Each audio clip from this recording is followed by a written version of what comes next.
It's BaseTradeTV.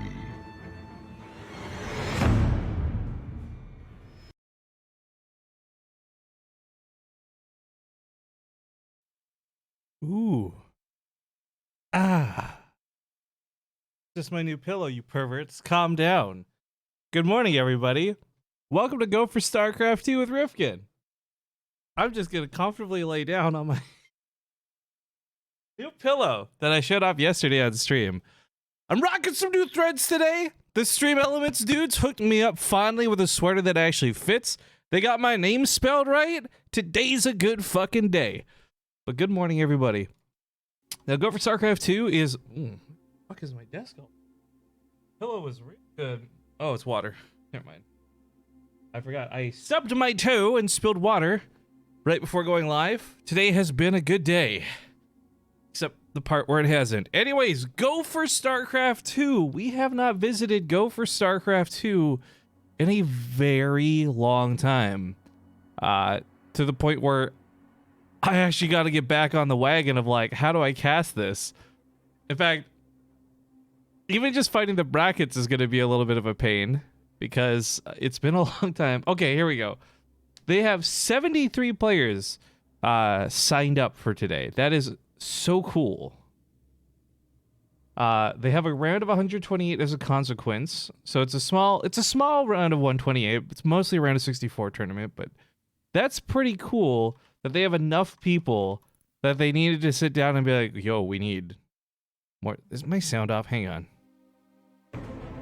No, okay. Sounds just really low for some reason.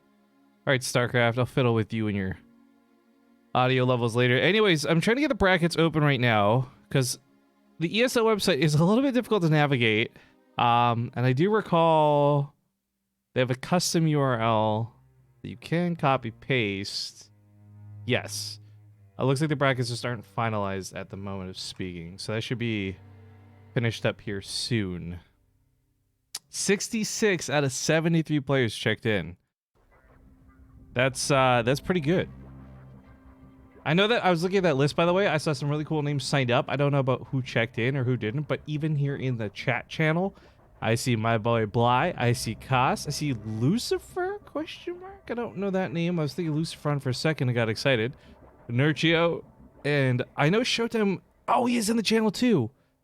I would really like to see some Showtime today. I don't get to cast him that often. At any rate, yeah, the show should get going here in a moment.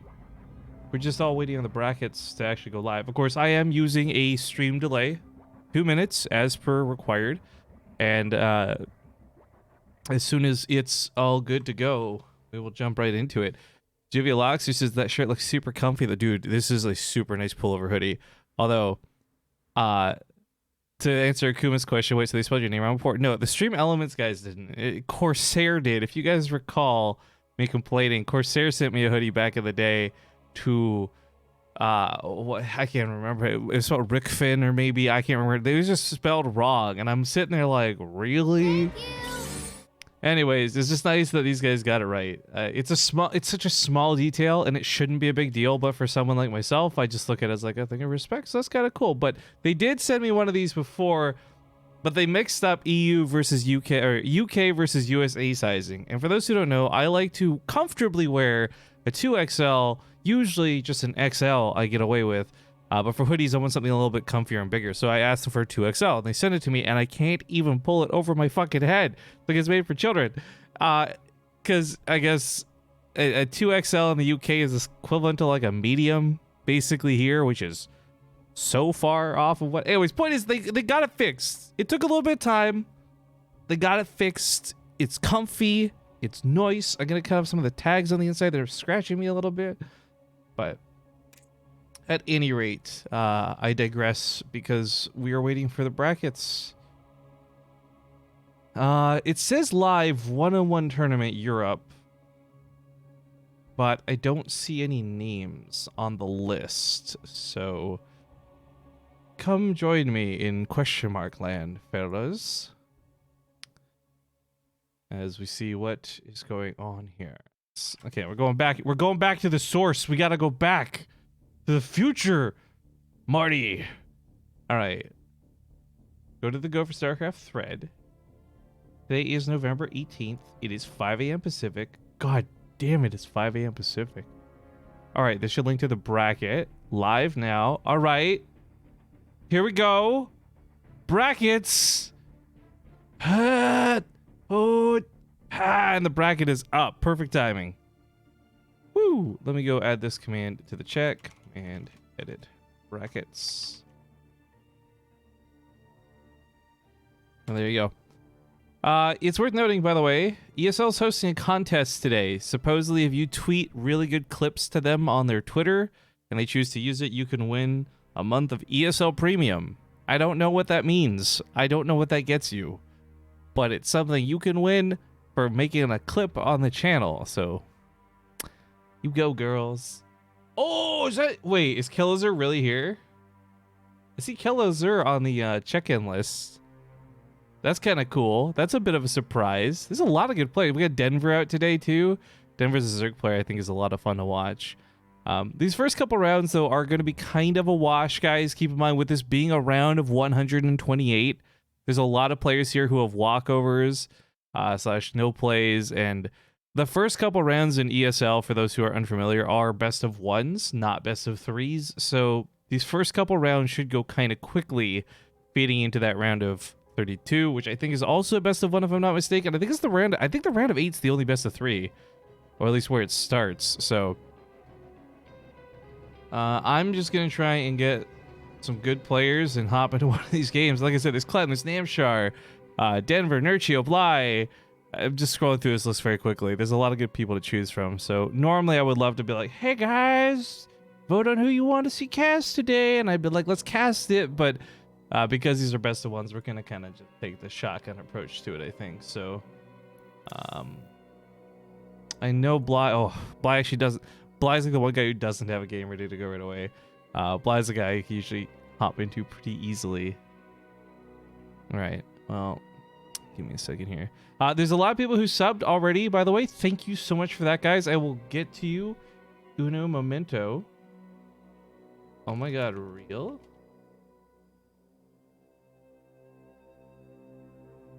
And I'll do those shoutouts in a sec. I want to make sure we get into a game first. I mean, don't get left out of the best ones. So I'm messaging a couple people here.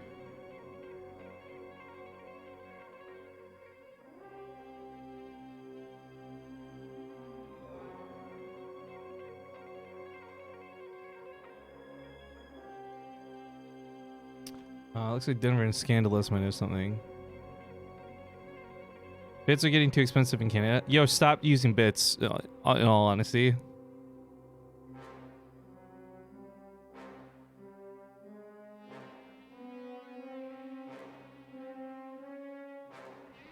Gosh, it's been so long since I've kind of jumped into someone else's tournament. It feels really weird. I have no power here. I can't be like, no, you must stop and wait for me. I gotta try and get into whatever we can here.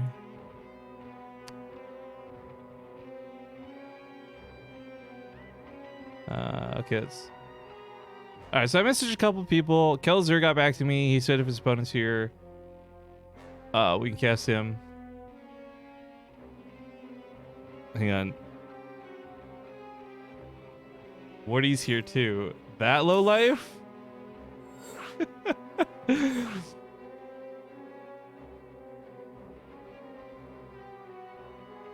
Okay. Hello, Wardy. You low life. I'm here to sabotage your viewership. All right, we're just gonna do acid play it. See you guys in game.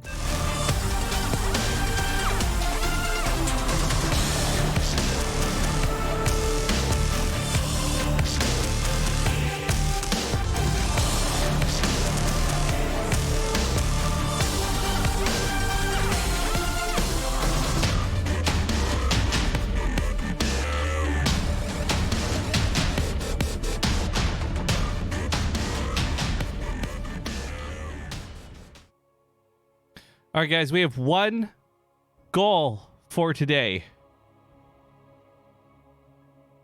We have to crush Wardy's viewership, okay? We're casting the game as Wardy. I think Wardy's doing his double computer thing though, so he'll probably have a couple games going on.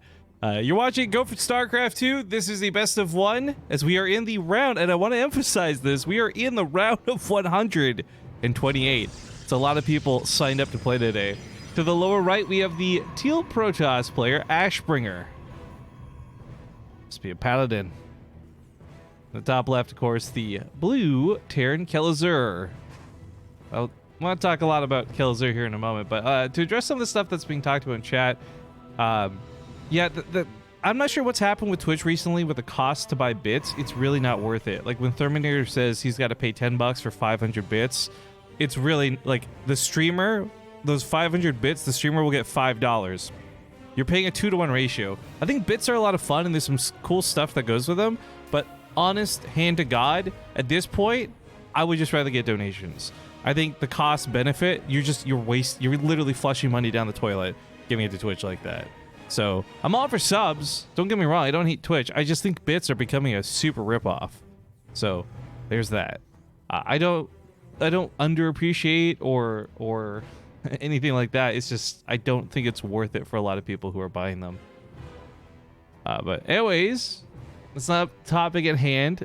It's because it's a best of one specifically. This is where things get really dicey when it comes to proxy territory. It's very dangerous for Kelazur to do this. It's also very dangerous for Ashbringer to do anything not GC himself. I mean, you have to expect this. This is not the balance test mod. This is the live version of the game. This might be one of the very last live casts of this game I ever do. And when it comes down to it, the proxy meta is still very much the staple of TVP. Terran players are proxying all the time, always. And Kelazur, well, maybe he is not quite as active as we've seen him in the past. He's still a very renowned Terran player, and I fully expect him to be up to date with the meta, much less like practice for it too. And what's kind of cool about this building placement out of Ashbringer, by the way, as you guys just see, it does keep the Reaper from getting into the base. However, there's an interesting bunker that's been placed down over here. I can't say that bunker's going to do much, but it is a nice little safety Healy hut that the Reaper can fall back to. In fact, grabs a probe there and then, yeah, as the Adept spawns, gets out just in the nick of time. He's also rallying Marines forward, too. It's not continued Reapers. Marines have a much higher, or I guess technically more efficient, DPS when they just get to sit there and shoot and never have any breaks. Oh, that Reaper. Oh my god, going back for that Adept was greedy! Anyways, these two units in the bunker are going to get this pylon, which means there's not going to be shield batteries at the front, which means Kelazur could really follow this up however he'd like, and it's probably going to be Cyclones.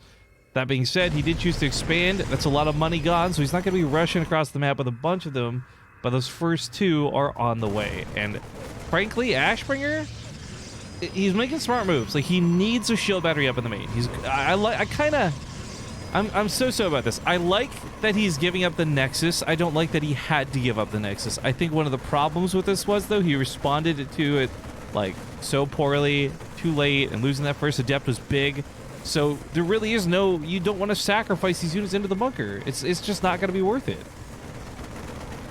Kelazur very quick on the draw, too, to hop out of the bunker, chase it down a little bit, get a bit of damage done there.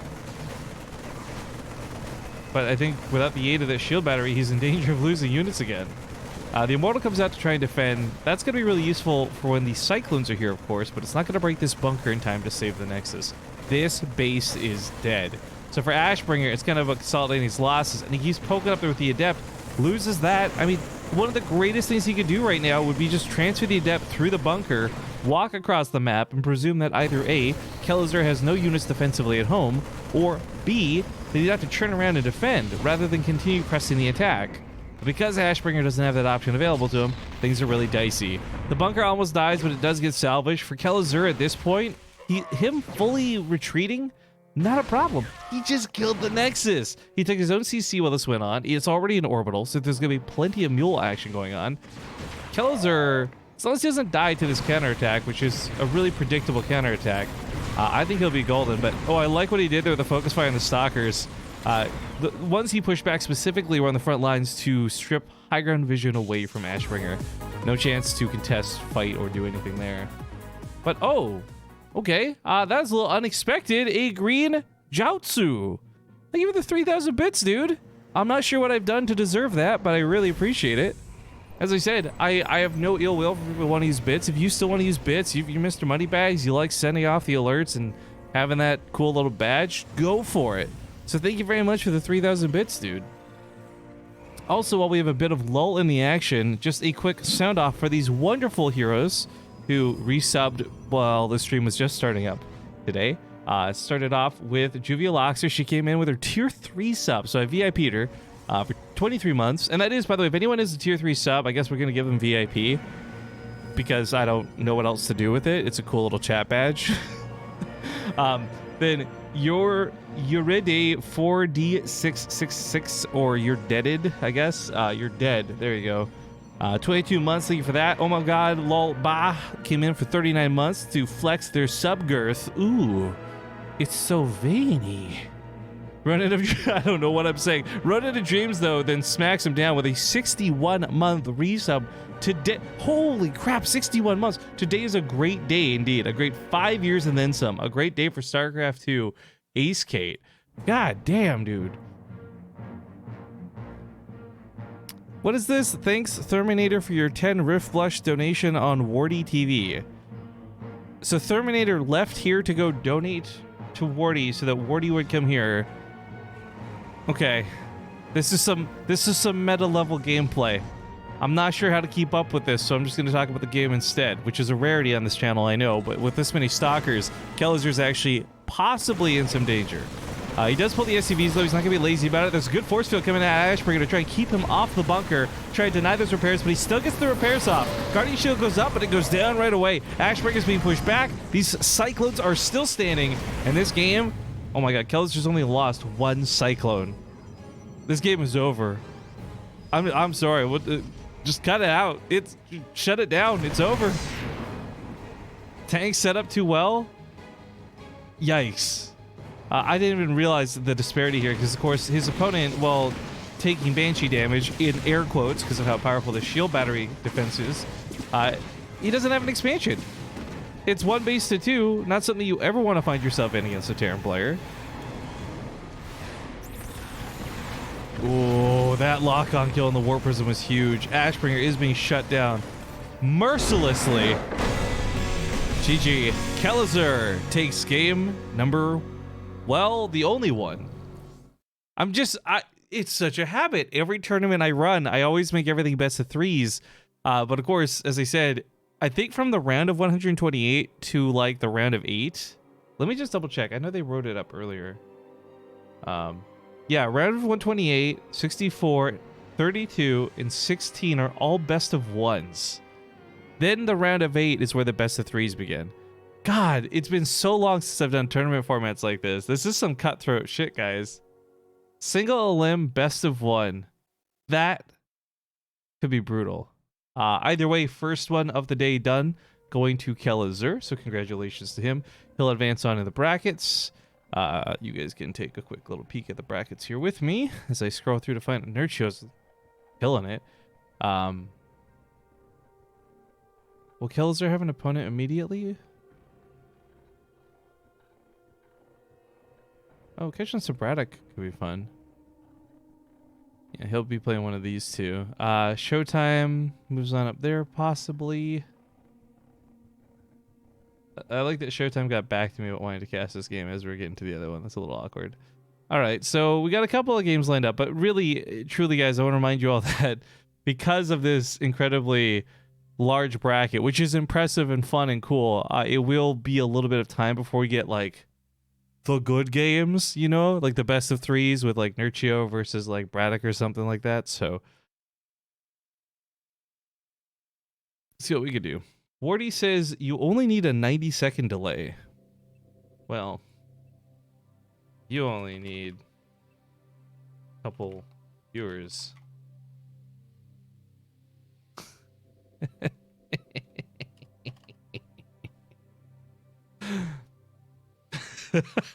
I messaged Wardy yesterday. I was messing with him. He was like doing a cast. I whispered to him like, "Hey Wardy, I love you," and then he's just like, "What the fuck?"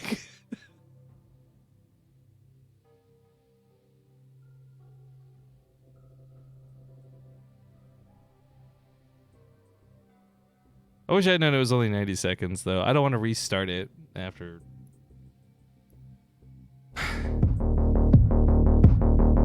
Terminator just donated $10, but I don't trust it. Seems suspicious to me. Randomly happy. Hang on. We're gonna... What is this? Rifkin hardly holds any tournaments and decides to when he wants money. Scammer. Look, I'm sure that this is either a not serious comment or a bad troll. But when I host a tournament or I do anything, it has the goal of money. When you go to work, the goal is money.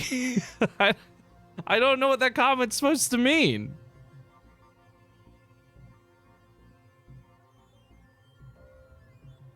Sorry, I was reading what Wardy was saying. Anyways, we're still just hoping to grab into hop into another one of these games as quick as we can, guys. I've got Showtime possibly here on standby, which would be cool. But let's get that donation. You didn't write anything. That makes my life easier. Thank you for the $10, Terminator. I do actually want to explain the money thing here in a second, though. If we don't have a game. So let me just keep streaming real quick. But while I walk and talk, so I got invited to go to Home Story Cup. I got a flight paid for to go to Germany, all this great stuff.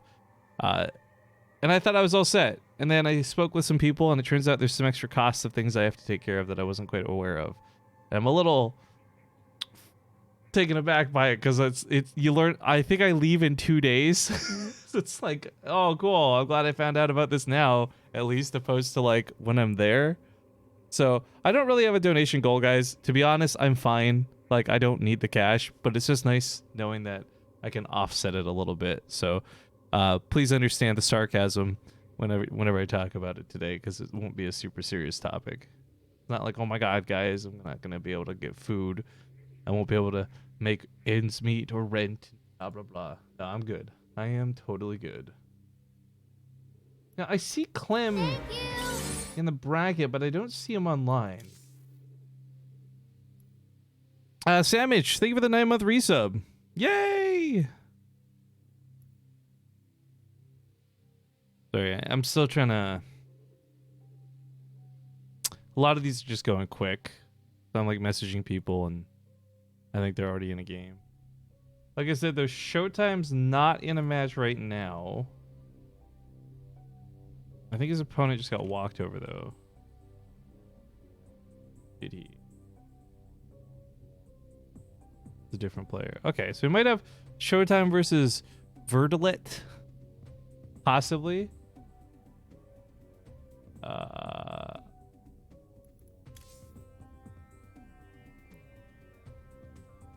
Who's name share rating? No, I saw name share in the bracket. Or did I? He's not here. I guess he signed up and didn't check in. All right, well, guys, I think I'm gonna grab Kelzer's follow-up game,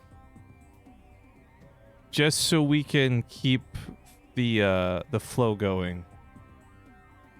Because otherwise, it's playing a lot of what ifs and hoping I find somebody who's not in the game.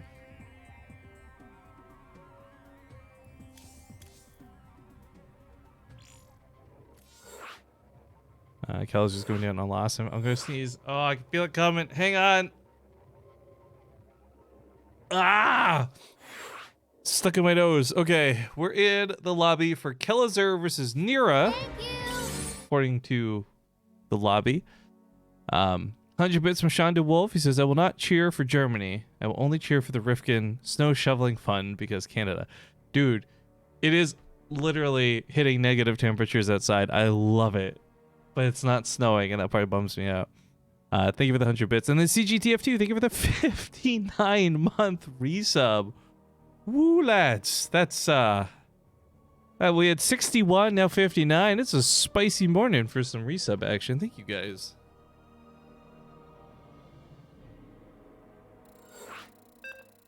All right, lost and found. See you guys on the map.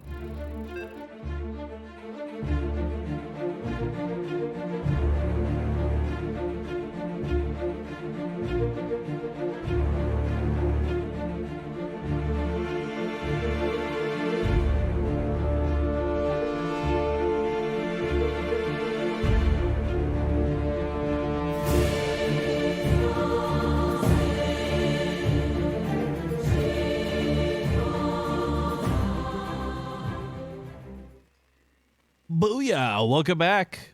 More Go for StarCraft action going down. Quick reminder, these are a lot of best of ones today, guys. It's not a phase. I was born around attack. How dare you bring Wardy to my stream, Diesel? Unforgivable.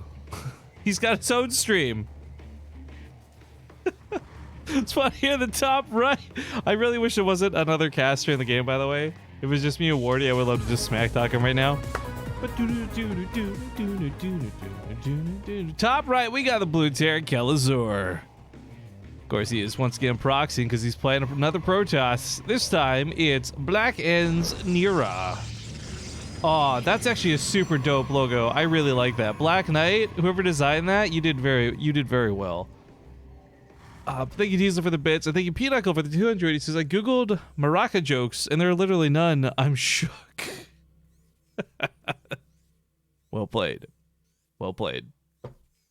Anyways, proxy meta being what it is, I don't know if Kelazor will plan to put down a proxy factory. The positioning makes me think that he might do it this time. Last time his barracks was kind of in a just strange spot, and with the bunker coming down, it was pretty apparent he wasn't going to follow that up. But this time around, the probe scouted already. Kelazor knows the jig's up. He could just commit, although the safer way to do this is to just build the factory in your wall at home.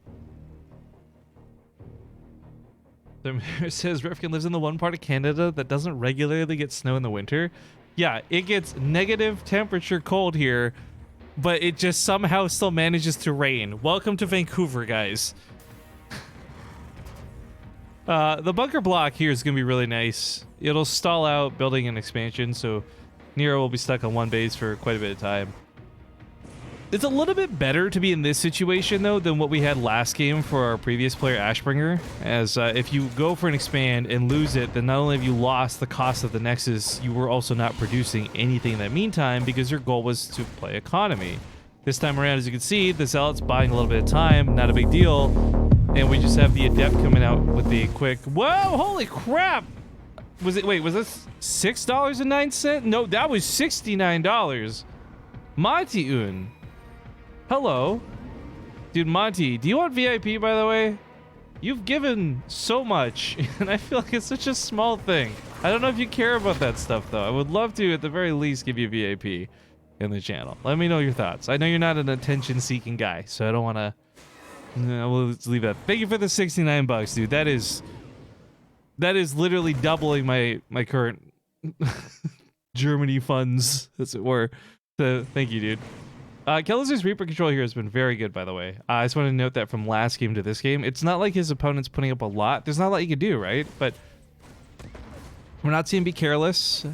His grenades have been pretty much on point. He's doing a lot of good just disruption right now, because of course with the bunker on the low ground, he's not worried about getting kills. He knows his opponent is not expanding. Back on the other side, though, Nero had gone for his own proxy, and I mean, Kelazor is fully aware that something's up, right? Because the big thing with that Reaper Scout just now, he confirmed in the whole base there's only a gateway. Ain't nobody buying that. So those Cyclones that he's making will likely stay at home. It's going to be a weird dynamic, though, because it's a Void Ray, not like an Oracle coming out of this. And technically, if like both players were to do an AI fight and just A move into one another, the Void Ray should win. But if you kite with the Cyclones, which he's not doing, it's a bit of a problem. Kelazor was looking at the bunker on the other side of the map. It's going to cost him one of his Cyclones, both of his Cyclones almost. Oh, I mean, even two Cyclones worth of damage is not very much when it comes to trying to fight off a Void Ray. So I'm not sure what micro we missed on the other side of the field, but I hope it was worth losing that Cyclone, because that got dangerous, guys. The beauty of the Void Ray, of course, is it does so much damage. Once prismatic alignment gets popped, the big blue beam, it melts everything valued at armored. However, it moves 50% slower. Now, that's going to get changed in the balance patch. It's only going to be 25% at that point. But as you can see here, he's trying to stay on the high ground. There's a little bit of a blip there Zerg players take advantage of with their Overlords, because they can sit there and the Terran player can't actually see them to shoot them. In this case, Kelazor could have used his barracks, but I think for him, he's a little bit more concerned about things like getting Stimpak and otherwise out. So Cyclones, if they get to lock onto one of these Void Rays, they might be able to snag a kill in that regard. It's a little bit tough not having finished up that command center too. He would love to just not have to worry about trying to build this and instead lift it up. floated back to the main base type thing. He doesn't want to cancel it, obviously. Cyclones keep coming out. They got a lot of damage, but they don't have a lot of health when it comes to standing against the Void Rays. Falling back, he needs a couple of shield batteries. I think Nira tried to eat his dessert before his dinner, because without those shield batteries, and more importantly, without a pylon for said shield batteries, there's no way to keep this army powered up. But despite dying, little clutch move with the SCV, he does finish up the command center. This would have been really bad if Killzer had to cancel it. The fact that he can land this up here, turn it to an orbital, he can stay on one base for a little bit longer. But I think what's really key here is not the Cyclones nearly as much as these two Vikings. The Vikings will die if they try and fight the Voiders head on, but if they kite correctly, they can at least put pressure on Nero to not be able to sit on the front lines, and instead have to do a little bit of micro, or at least fall back to the shield batteries. But holy guacamole. While this fight goes on, we got another $10 donation. I'm sorry I missed the name. I'll get that shout out in just a moment, because we're watching a lot of very intense micro moves on both players' parts here. However, the Void Ray having gone down was a big mistake. The Vikings have got that little bit of range. They've got that little bit of speed. So hit and run, and frankly, he is hit and running away with the game. But $10 came in from Battery123 SC2 Hype. God, I haven't woken up this early on a weekend to do a Go for StarCraft in like at least a year. I gotta be honest, it's really nice you guys are being so generous, but it's cool that you guys are just come out in the morning. Good old European StarCraft. Of course, we were getting a look at Killazur, who, by his own right, is kind of a legendary Terran. Unfortunately, didn't have crazy big results, but it's always, I feel, so much better than his results speak for. I know that's a really dumb thing to say, but as I say it, I can even hear how bad that sounds. It's something I'll stand by, though, because I think Killazur is a better player than what his results make him look like. I like the Viking move, by the way, on the other side of the map. Keep in mind, these can two-shot probes, so it's a little bit of stutter step here, and, well, that's going to be it for mining.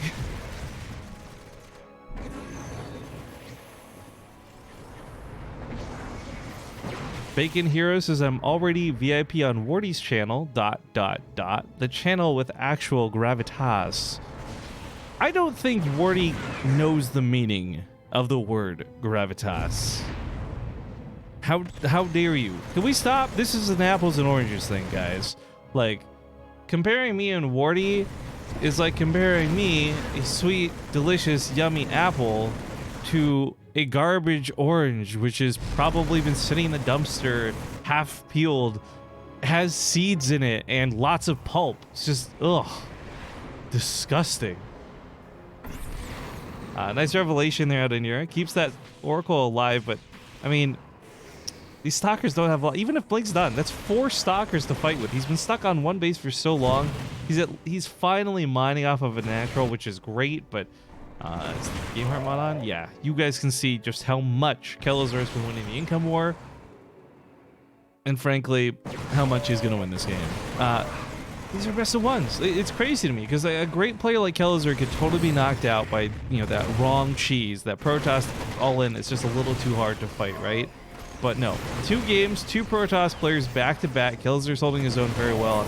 I really don't think Nero can win this. The siege tank set up, maybe the Marines get a little overzealous, they split up, but even then with perfect blink micro, I think the tanks still win this out.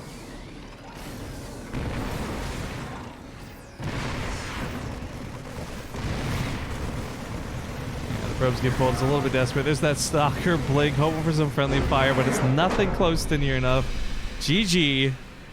Killazur takes another game. Now, I know you didn't ask for it, Monty, but I'm gonna go ahead and VIP you here, because I think you're a very important person. Okay. I'm gonna duck out to first break of the day, guys. When we get back, hopefully we'll have another game. But I would like to remind you all that if you want to check out the brackets, you can type !brackets in the chat. And more notably, once you've done that, you can see that there are a lot of matches still coming, and these are all best of ones until the round of 8. Also, again, I am not sponsored by this. It's just ESL saying it. ESL is hosting a giveaway today, guys. If you tweet their StarCraft Twitter with clips, you could win a month of ESL Premium. I have no clue what that means or what that's worth, but hey, maybe you who are watching are interested. So, get in on it. Anyways, first break. Thanks for watching. See you soon.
All right, guys. I had wanted to move around the bracket a little bit. I was messaging people like Clem and others, but looks like Kellizer actually has a game ready to go. It's Kellizer versus a player named Crow. So I will be just following Kellizer for another match, which I'm not upset about at all, actually. I actually quite enjoy watching Kellizer play, and I think he's been playing very well this morning. I just want to spice up some variety if I can. But I think the risk is if I start waiting on people, I could get caught in that loop of like, oh, their opponent was walked over, and then it's just a long wait time. So I think I'd rather just keep the games going while I can. That being said, there are some cool matchups that are possibly on deck. If you guys haven't seen, wait, why did that just open? Excuse me. If you haven't seen, there's possibly going to be Nurchio versus Koss in a best of 1 in the round of 16. Showtime fights either Saiyan or Mamba. There's another good one I saw. Who was that? Namshar versus possibly Yogo. It would be kind of cool too. So keep an eye on the brackets. Again, you'll have to refresh those at your own discretion, guys. Base always begging trade. Slovenly Homo sapien, are you a Wardy sub by chance?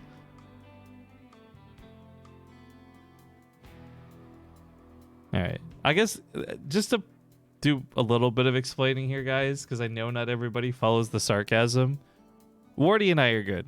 Like, I love the banter and stirring up shit, and we totally take shots at each other on purpose, and like there is no bad blood between me and Wardy. At least, not that I'm aware of. Maybe he actually fucking hates me, and I've been misreading this whole relationship. At any rate, I think he's a pretty cool dude. So he is casting some games today too.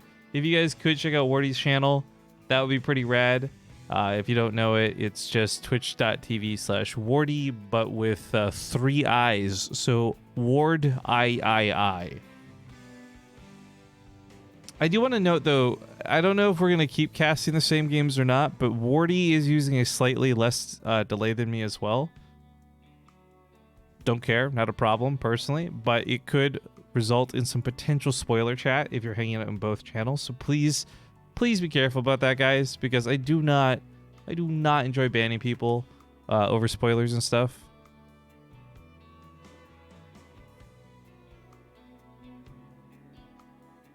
I'm not sure what happened to Kelzer's opponent, but I see him online. He's in the chat channel. His name's Crow. He is... Oh, excuse me.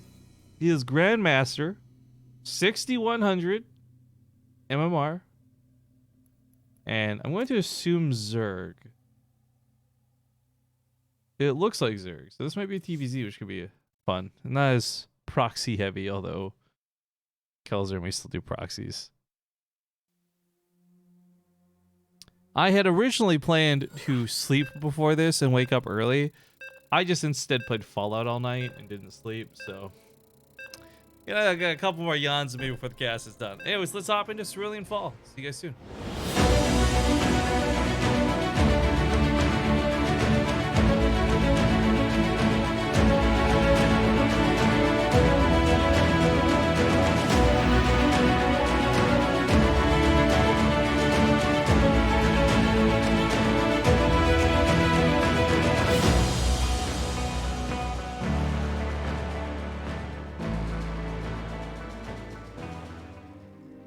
Great googly moogly. I just got the sweetest email. Shout out to Unformed, who just became the newest BaseTradeTV Patreon at $1. Woo! Alright guys, we're getting in a game. It's another best of one, spawning here in the upper right side. We have the blue Terran player Kilazor, who is still attempting a proxy. His opponent at the bottom left, the newcomer, he's the 6,108 MMR Grandmaster player Pro. Terminator says, have you seen Wardy's donation goal? Oh no. What is his donation goal? $1 equals 1 Rift Blush spammed in BaseTradeTV. So wait, if you donate to Wardy, his promise is to come spam my channel? What would happen if I just preemptively banned Wardy? Then he wouldn't be able to make do on his promise, and I guess that would make him a scammer. I mean, he's already scammed hundreds of dollars from his viewers. Does anyone else remember when Wardy raised $250 for a ball and marbles? Do you guys ever wonder why there's no Wardy ball to buy in marbles?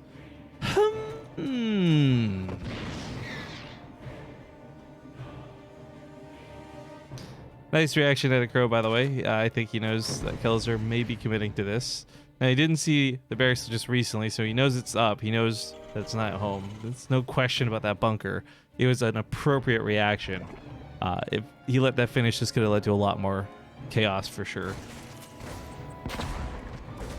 Well, Reaper pops in, grabbing a couple of shots. Oh, nice Spore Crawler built there out of Crow. Doesn't quite get the extractor. Kelzer's trying to get some good kills with this. He's trying to hug the drones. Cool moves on both players' parts. The little hug move there is so that the unit cannot actually turn into a building. That's part of why he's hugging the extractor here. He really doesn't want units going into that. So, unfortunately for him...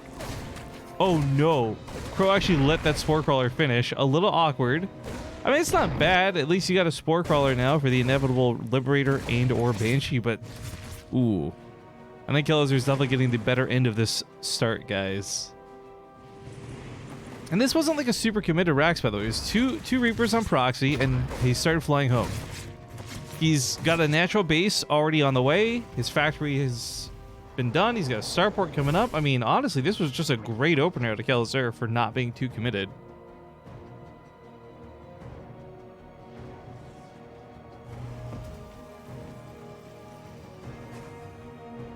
I'm actually having a little bit of nostalgia with Crow here. I don't know much about him as a player. Maybe he's renamed and I actually knew who he was back in the day. But AAA, if it's still the Against All Authority French team, back in the day, these guys actually ran a couple of tournaments that they allowed me to come cast when I was a nobody English caster, and I've not forgotten about cool things like that. So, just kind of cool seeing their clan tag out there again. Back, I don't know if they're still run by the same people, but they were run by some cool people. Marcos says just unmod Wardy and I'll take care of it. You know what? Yeah, /VIP Wardy. Easy. Easy clap.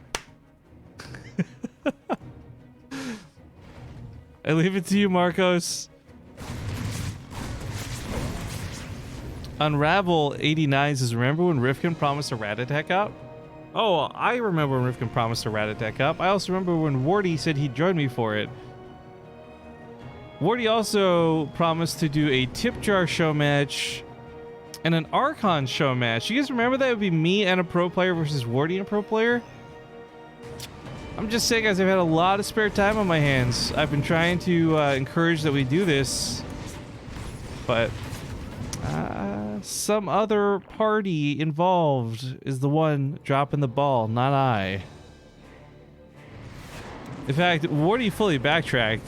Recently, I saw him talking about how he never agreed to do cosplay for the Ratatat stream, and there's actually a VOD where he does agree to it, but more importantly, I have chat logs where I linked him an Amazon list that a friend had shown me for the perfect Ratatat cosplay, and his response to it was excitement. So, unfortunately, while I know you guys wanted this to be a gotcha moment, it's a gotcha Wardy moment instead. You can tell by the confidence in which I'm speaking that facts don't matter. Alright, we do have 4 Hellions making it back to the main base. This is not so much a problem. Oh, the Hellbats might be. But this really is. The run by on the right side was not something I think Pro was expecting at all. As you can see, Lings were set up in the main, but oh, those Hellbats transformed, fry up some Zerglings. One Hellbat goes down, but it's only a Queen to defend. The Hellbats on the right side don't have medevac support, but they should be able to kill the Queens. And even if these Hellbats get cleaned up, guess what? We've got air units coming up next. Vikings are already out, but it's the Liberators just kind of chilling because Kelazur's doing so goddamn well without it. Good game. Good luck. That's 3 up, 3 down. Kelazur is this kind of inadvertent king of the hill. Ooh, Dovenwolf, you got yourself a big old black butthole on the Twitch channel now. That is beautiful. Thank you for the 1,000 bits, dude. And thank you for the long-time support. You're another guy who, if you want VIP, dude, like, I don't know if anyone cares about this. I'm starting to hand out like candy. If you want VIP, let me know. I would very gladly be honored if I could give you VIP status on the channel. At any rate, though, yeah, these best of ones, they're just going by so quick. So that was the round of 64, I believe. Let me just check here. Yes. No, wait, was that 32 for Kelazur? Oh my goodness. I think Clem still doesn't have an opponent with how quickly that went. That was the round of 16. Wow! That was the round of 16 for Kelazur. So Kelazur's actually waiting now for best of 3s to begin. And Kelazur is slated... Ooh. Look at this. Kelazur is slated to possibly fight against Showtime. I mean, let's be honest. He is likely going to fight against Showtime. Best of 3 in the round of 8. That would be a good match. Denver and Braddock are playing. Oh, have they started? Damn. I would love to see that one. Denver's a very fun French Hertas, or excuse me, very fun French Zerg player, and Braddock is an old school Terran. That would have been a good match. The winner plays possibly Clem. I'm going to go ahead and be bold and say likely Clem, which I think is kind of cool too. The top side of the bracket doesn't really have too much developing. I hope Gung Fu Banda wins here because this guy sucks. Nurchio. Ah, this one was C2. Round of 16. It's like 1 too early. If this was like a Nurchio Cos best of 3, that would be so cool. But unfortunately, I think at the moment we are just kind of stuck waiting for another game to become available. So I'm keeping an eye on Showtime. He's not in a game at the moment. So it looks like Mamba and Saiyan are still playing. When they're done their game, I guess the winner plays Showtime. If we catch Showtime versus that, then we catch the winner playing Kelazur in a best of 3 for the round of 8.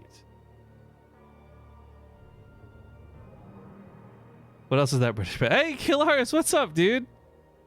I know we didn't get to hang out much at BlizzCon, but I really like that sign you made for Cyril. It was so difficult not sharing that all day. It was a really cool sign, though. Thank you. Thank you. La Revelations. 2 months back to back. Oh, shit. Why did this not show through? Hang on. Let's replay that. Kill Lars. Oh. Came through with $40. He says, I love this game of Dune 2 right now. Is this the one with the... Is this the one with the girl that throws out all the knives and spins around and then resets her abilities? Penta Penguin is the best racer in the game. CTR hype. What kind of like next level trolling is this donation? Thank you for the $40. Oh, holy fuck. I am literally tripling my Home Story Cup fund now from the, well, basically all week. Thank you, dude. And thank you everybody so far. But as I said, I'm just kind of trying to keep an eye on what's going on here. Mamba is out of a game. I'd like...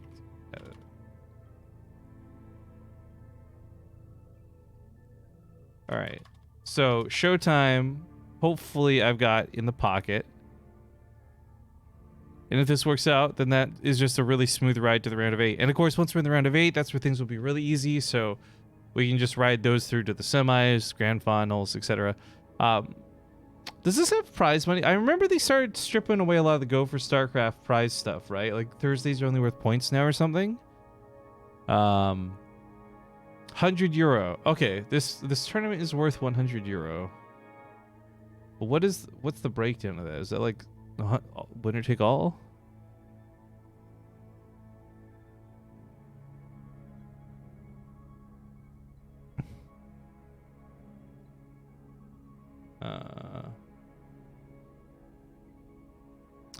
Okay.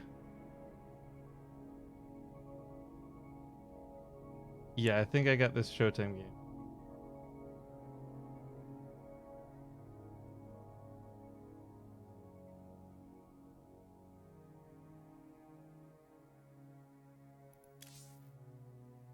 Oh, good. I still have friends with Showtime, so I should be able to get in this lobby, I think.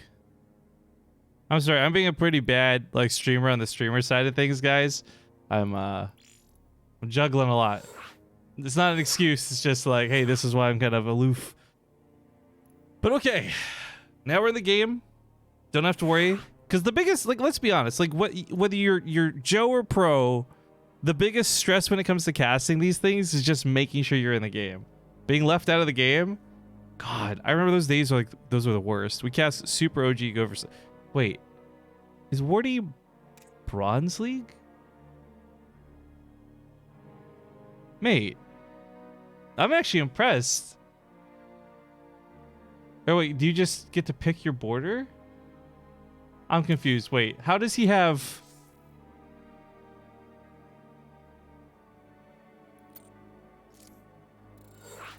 Huh. You go, Wardy. Show him what you made of. Let's hop in a Cerulean Fall, guys.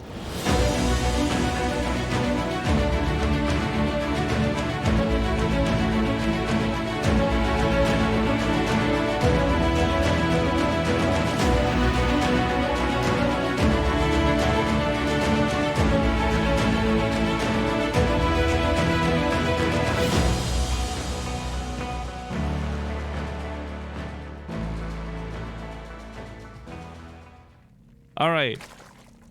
Just so you guys are fully aware, by the way, Wardy is not actually Bronze League. I'm actually obsessed with the fact that he had that because I have tried to get into Bronze League by purposely like joining and leaving games, and the lowest it ever puts me is silver. I can never place into bronze. So the fact that Wardy's in bronze is actually super impressive to me. No sarcasm. But real quick, because I know you probably got things to do, Kilaris, I was going to say, if you don't want to waste a bunch of time casting nobodies, but you want to hop into like the semifinals or the grand finals, dude, I'd love to have you on. Just an open offer you don't have to take advantage of. But let's hop in a game. We continue on here with a Go for StarCraft Cup. Spawning here in the top right, we have the Green Zerg player, Mamba. With his opponent in the bottom left, the ever awesome Showtime. One of many players I'm looking forward to seeing at Home Story Cup. And I guess there's no reason, there's no announcement for it. We already announced it, but just a reminder, I guess. If you guys haven't seen the news, I'll be leaving for Home Story Cup early this coming week. I'll be doing the B stream, but not in the conventional way that Take TV has done a B stream, because it's going to be BaseTradeTV rocking that stream. So less of a B stream and more of a genuine second stream. I'm going to definitely still hope to have players come co-cast and join in, so it's not the Rifkin solo show at Home Story Cup. Maybe grab Wardy or Zombie Grub if either are willing, but I'm looking forward to having a good time. And I was so excited and kind of honored that I got invited. It was such a last minute thing too. Dennis, aka Take TV, we're just on the bus talking business, and he's like, "Hey, it's been like 3 years since you come to Homestead Cup. Why is that?" I'm like, "You never invite me." He's like, "Okay, well, fuck it, let's invite you." Like, okay, let's do this. And I guess it's one of those stories where you can actually say one thing led to another, and it actually led to Homestead Cup.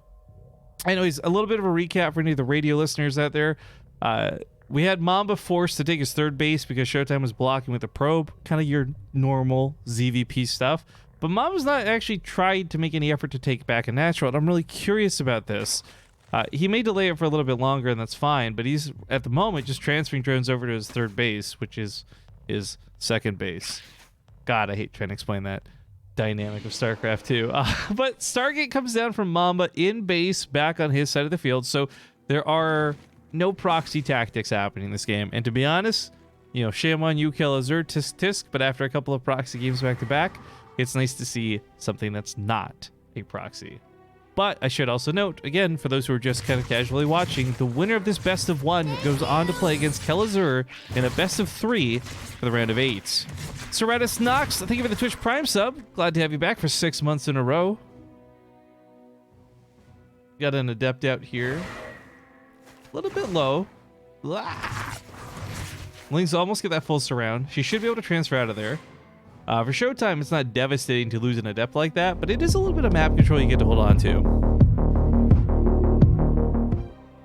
Oh, Killars can't join us on the cast today because he's looking at a new pupper. Nate just got a dog too. Look, I'm a cat person through and through, but baby animals of any variety are always super cute. Stimfano, first off, before I even read anything, great fucking name, dude. I love it. 10 out of 10. Stimfano, thank you for the $3. He says, come to Germany and drink some Glühwein. I don't know what that is, but to be honest, the way you've spelt it, it doesn't actually sound very good.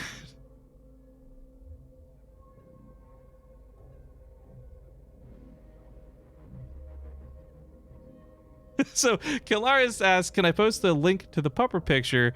My response to chat was, go for it, because the bot doesn't fucking work anyways. We asked somebody to try and post a link to, like, intentionally get timed out the other day, but it didn't work, because apparently our bots are just on strike. Like, so everyone just started posting, like, Zombocom and Google.com and whatever. But yeah, at the moment, not that I would encourage it, be careful, guys, because I can't stop links in chat. And our mods, Melty and Marcos, are here, but they're kind of garbage mods, if we're gonna be honest. They're not the best mods. They're like our budget. No, I'm just kidding. I fucking love you guys. But anyways, just be wary. Links are kind of all over the place. So there's your fair warning. I excitedly await the link for the picture. Oh wait, he did link it. It just came out really weird. All right, guys. Shippy cast in StarCraft 2. We got some stuff going down, but look at this puppy. Ah, he's so, look at the little bow tie. He's so pretty, so cute. All right. Shaving and beards and manly porn. Well, okay. There we go. I'm back, baby. The Adepts transfer in from Showtime, and they're causing a little bit of chaos, but if we're going to be honest, it's really not that bad. A couple of drones go down, and Mamba, he did finally take that third base. He's... Someone's purchasing Rift blushes in Wardy's chat, and he's coming by to drop them in mine. I love the commitment. I don't know what to say about Mamba here, but Showtime has gone for the Stargate opener. He's showing a lot of Phoenix. This might make the wrong units. We see Hydra's then come down, can never response, but Double Robo is a follow-up response to that. And while not at all common, boy, I would love to see some Colossus.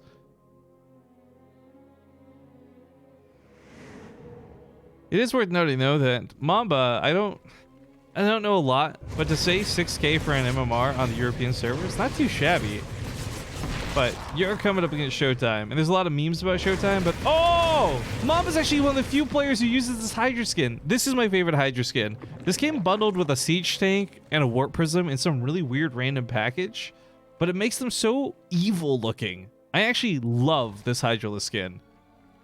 It doesn't, unfortunately, have a set, so it doesn't fit in with a lot of the other ones, but I love it.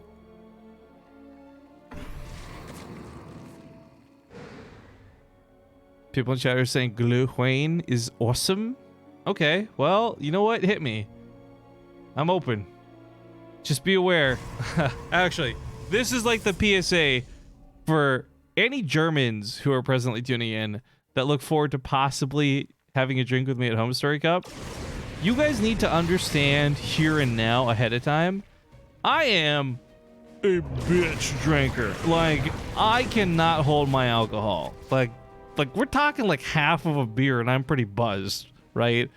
And that's not something I'm proud of, but it is unfortunately part of who I am. So, yeah, don't get too excited to get drunk with Rifkin at Home Story Cup, because it comes and it goes very quickly.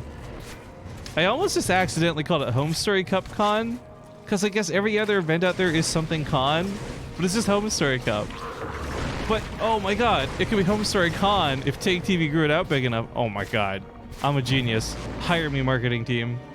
Anyways, the Hydras have done a pretty good job culling the Phoenix, keeping them at bay, and keeping them from, frankly, getting a lot of free kills. But it's not about the Phoenix. The double rub was a pretty big commitment to get production out there, and while it's not Colossus, and I'm not going to get my wishes come true, it's not that we need them, because Immortals will still get the job done, and that is a lot of Immortals that should be coming out. He's got +1 in charge, also pairing up with this, so everything he has generally pretty good against the Hydralisk ball, and I think actually Mamba doesn't have a lot of support.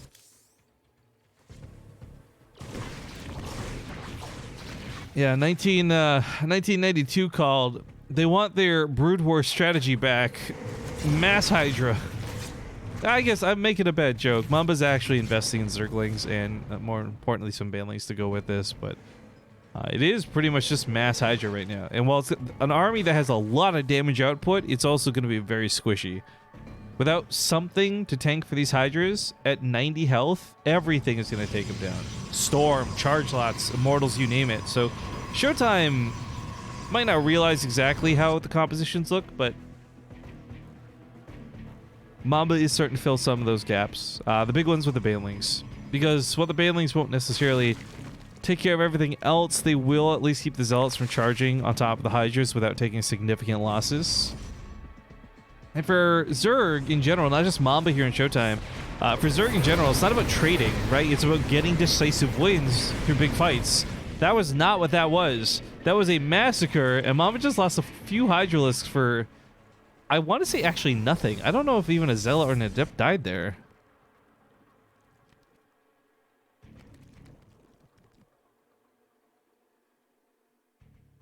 Money for Germany. Can you not afford to go to Home Story Cup? No, guys. I said this early in the stream. I'm going to highlight it again. I'm good. I'm going to Home Story Cup. It's paid for. It's covered. There's just some extra costs that have come up that I can afford. I can 100% afford. Don't get me wrong. This is like hashtag streamer privilege. Fucking pay for my lunch. You know what I'm saying? Like, I need money for Home Story Cup, but I don't need money for Home Story Cup, if that makes sense. So, for the generous sons of guns who have helped offset the cost of some of these last-minute expenses that have come up, I really appreciate it, guys. Thank you so much. That's a big warping on the right side. I'm not sure if I'll commit with it. Mamba's got a lot of creep spread, but unfortunately, his vision on the rightmost side of the map is fairly lacking. What is this bullshit? See, this is why our mods are garbage. I want to really highlight this. We got some bad copy pasta going down in the chat, and who do I look but fucking Melty SC is in the midst of it. Yeah, that's right. Chat's going so slow. I can see everything, dude. Shut it. Shut it down. I want to spam chat, but I don't have any good copy pasta. Feels bad, man. I literally have nothing to copy and paste.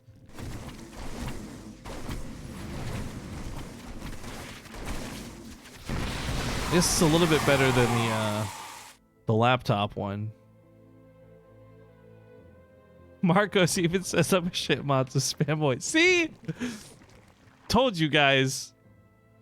Don't let your guards down around them though. They'll ban you when you're least expecting it. You got to be very careful with these mods. BaseTradeTV mods are they're not very active. fact, you might not see them. All right. I guess Showtime's got back into a little bit of an air investment here. It's worth noting that while this army out of Mamba is terrifying, there are several storms.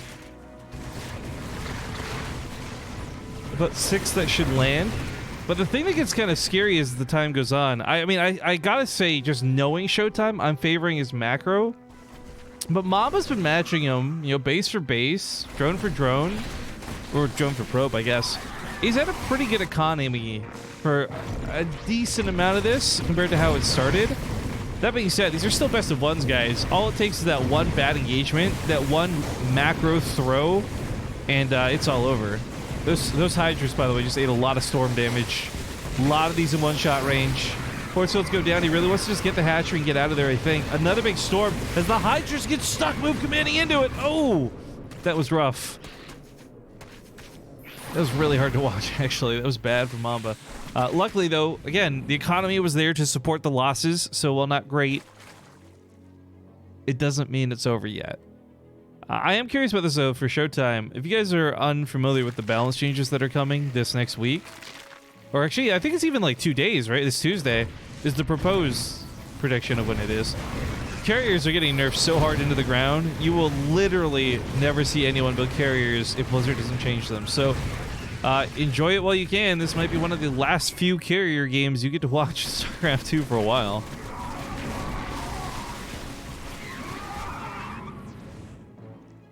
Wonderful pick off of 2 bases, by the way. Putting Mamba back. Oh, it's gonna get the Hydralist in too. This War Prism in the main base getting such big work out of this. But the big setback for Mamba on this might not actually even be the tech or the drones or the money. It might actually just be the larva. One thing you guys are noticing, he's got 200 max supply, but he's actually struggling to fill it.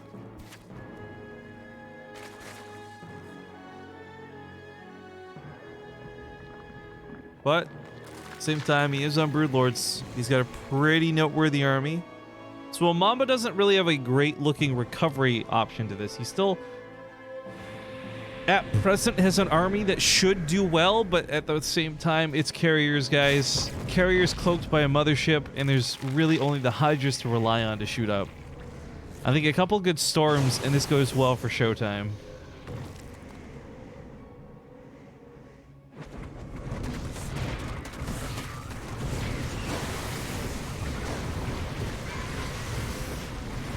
Storms are not that big, but they do blanket a lot of the army. Here comes the carriers looking to push forward. They're just target firing down the Broodlords. Good thing on the Hydras. The storms are a little bit awkward. They actually catch some of these carriers. I gotta be honest, the control here out of Showtime is looking a little questionable, but I think part of this is because he is microing in the natural base while this goes on. He has cleared out another mineral line. GG's get called. Mamba is gonna have to sit out. Showtime, ladies and gentlemen. We'll move on to the round of 8. Where he's going to fight against Kelazor in the first best of 3 of the day. Now, I'm going to try and bring you this match as best I can, but I'm also going to run to a break really quick because apparently I need a little bit of a pick-me-up. Because, boy, I was doing great until the end of that game. Then I started falling asleep mid-sentence. 10 out of 10. So I'm going to get a little bit of caffeine. We'll see you guys in a few minutes. Thank you again for watching. The timer might go longer. We'll see. I'll try to be quick. Either way, the round of 8... for Go for StarCraft 2 begins when we get back.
All right, I'm back. Made it back in time.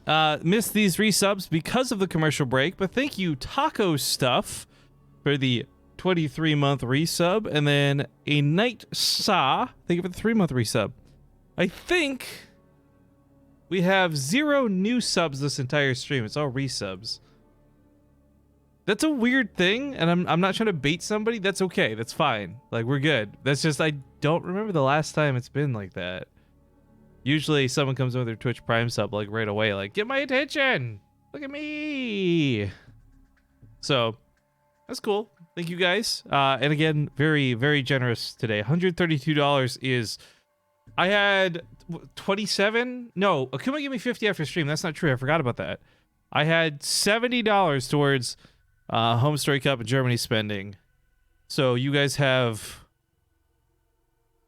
more than doubled it at this point. I think is about safe to say. So thank you.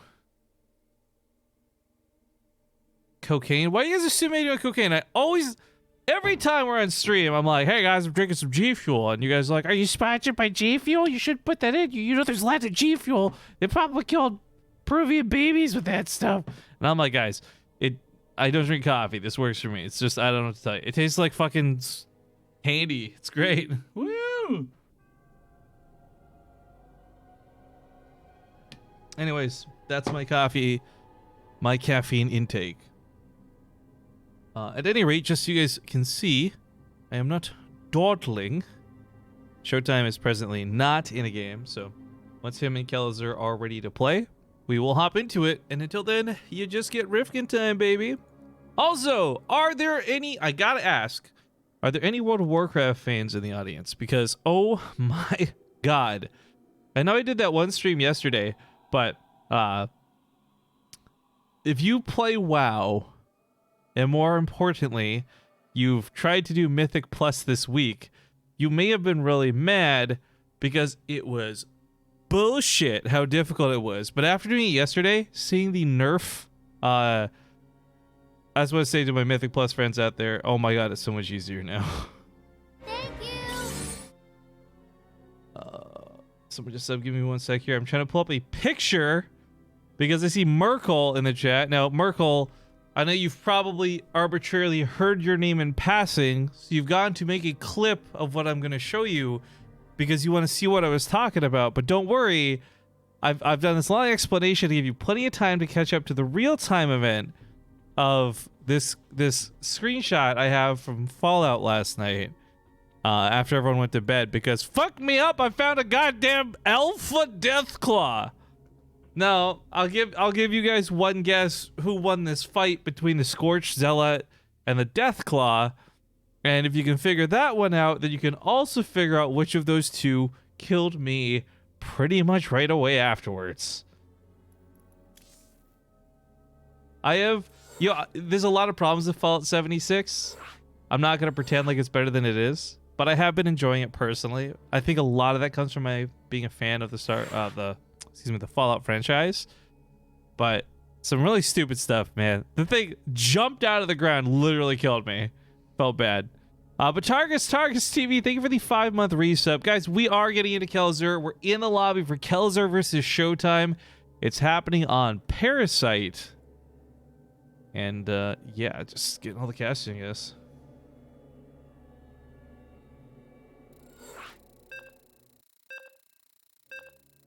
All right, see you guys on the map.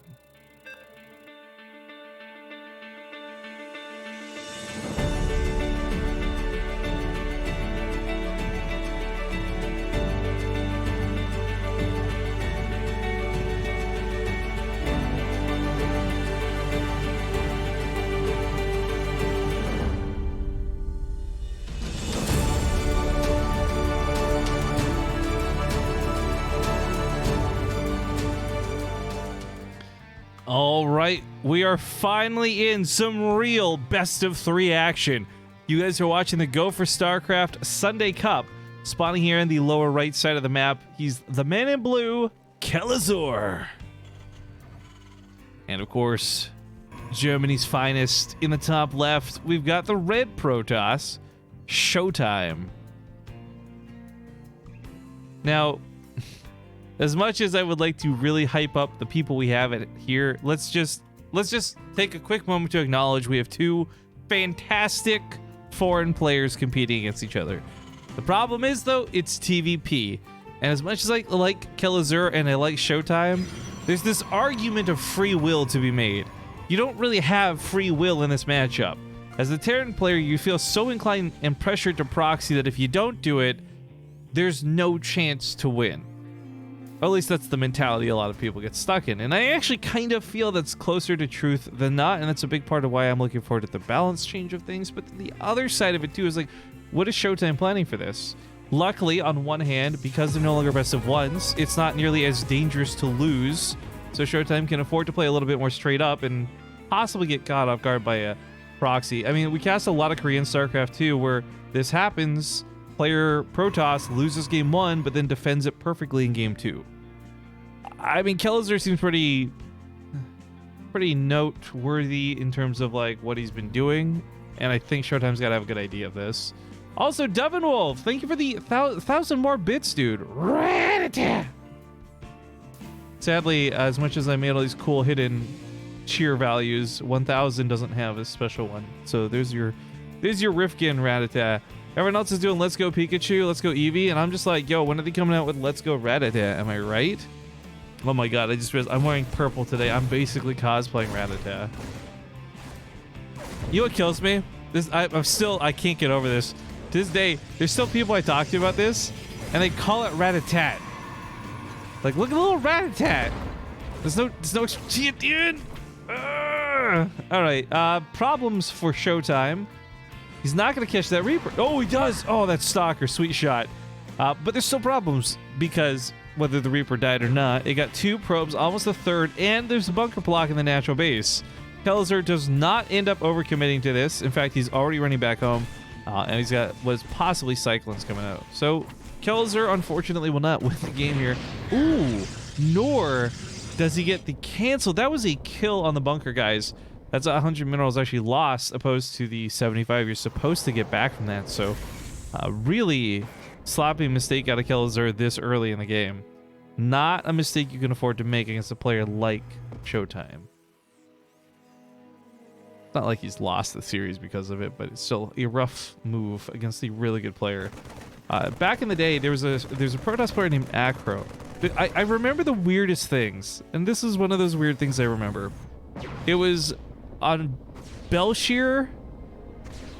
It was Acro versus Polt in the Zotac Cup. Acro had misplaced his Nexus by 1 grid placement, and while it could have been easy enough to cancel it and rebuild it right away, he chose to leave the game. And it looked really stupid, but the reasoning was, I'm playing against Polt, I can't afford to make even one mistake. So he leaves the game. And I mean, it sucks when you see that happen, but it's also kind of like, well, that's true. And I think for both of these players, well, maybe not the exact same dynamic, there's still a little bit of truth to that. You can't really afford to make mistakes like forgetting to cancel bunkers or missing upgrade timings and things like this. The Cloak Banshee, the Cyclones, everything that Kelazur's done here, right from the proxy, has been really predictable. And I think that's why we're watching Showtime handle this so easily. It's not like Kelazur became a worse player, it just Showtime was very ready. It's a lot similar to what we saw at BlizzCon, Maru versus SOS. And if you guys didn't watch the games but you heard about the score, the reality was, all you need to know is that SOS knew what was coming and dealt with it accordingly. Also, this super sucks. He just barely missed that first Banshee. He is camping the starport now to try and kill the second one that comes out.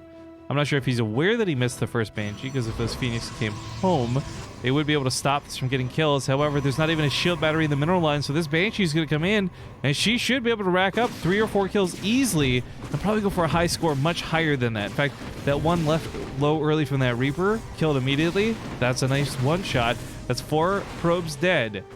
Now, there's an Observer out and a Stalker, so cleaning this up is not out of the question. It's just a matter of how long you plan for it to take. How many more probes will you bleed out before you finish off that Banshee? And 6 in total is not too bad of a number, to be honest, especially when you consider it's a player who opened with Phoenix. But ultimately for Kellizer, I don't know if this investment was really worthwhile. I mean, still go for the Banshees, but maybe cancel the Cloak or something.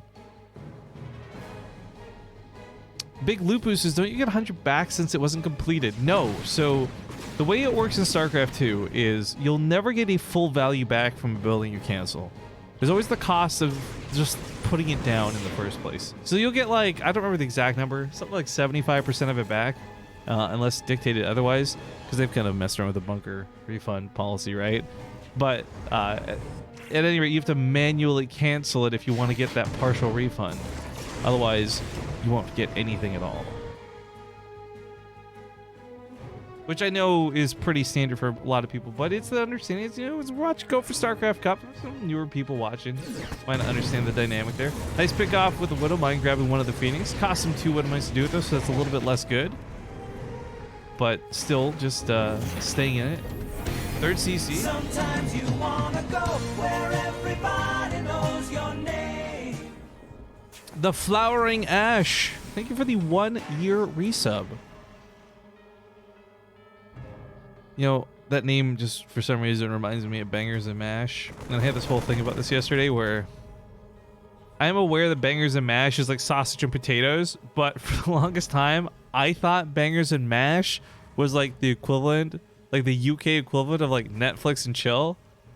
Like, oh, I love you, want to come over to some Bangers and Mash? To me, sounds like, do you want to Netflix and chill? By the way, you're welcome. I've graced you with that accent now. You've heard that with your ears. You all owe me a royalty. Anyways, I am a terrible adult, and I am every day made more aware just how little I know. But back on the topic at hand, guys, we have upgrades finishing up around Kellizer. This is a pretty critical upgrade timing, too. Not only is it going to be +1 weapons and combat shields, but of course, it's that very crucial stim pack that allowed him to pounce on these units, maybe even grab those sentries before they have a chance to force field. But right now, Kellizer's got a pretty low army supply, and I'm just wondering, where is the rest of it? Excuse me, his army supply is not so bad, but his army on the screen was. And there we go, with more Widow Mines and more Marines coming up from the backside. He's unfortunately literally 10 seconds too soon to this fight. The Colossus mowed down the Marines. Oh my god, it's a massacre. You know, I've been so focused on what Kellizer was doing, I kind of totally missed that he went for Colossus. Especially after a game where I was wishing a Protoss player would go Colossus. This is rough. That Colossus is on 6 kills, guys. That's no small amount. Kellizer says my only option is to go for a drop on the other side of the field. So he'll boost, he'll run, and he will... I think he will not catch Showtime off guard. I love this positioning here. He sees this with the Observer. It's in surveillance mode, so... Aye, Captain. These medevacs are going to get taken down, and this has just been a pretty rough game from Kellizer. Start to finish, just that proxy getting dealt with early on. And, I mean, the bunker shenanigans, too, is just all kinds of awkward. I'm not sure if Kellizer's aware that there was observers giving him away, or if maybe he just didn't want to burn the scan on them. Either way, we're just walking past for now. He's got a bit of a bluff here with the Widow Mine. Like, this thing might be able to grab the odd Phoenix or Oracle, or maybe even hit a Warp Prism, but one Widow Mine doesn't do that much.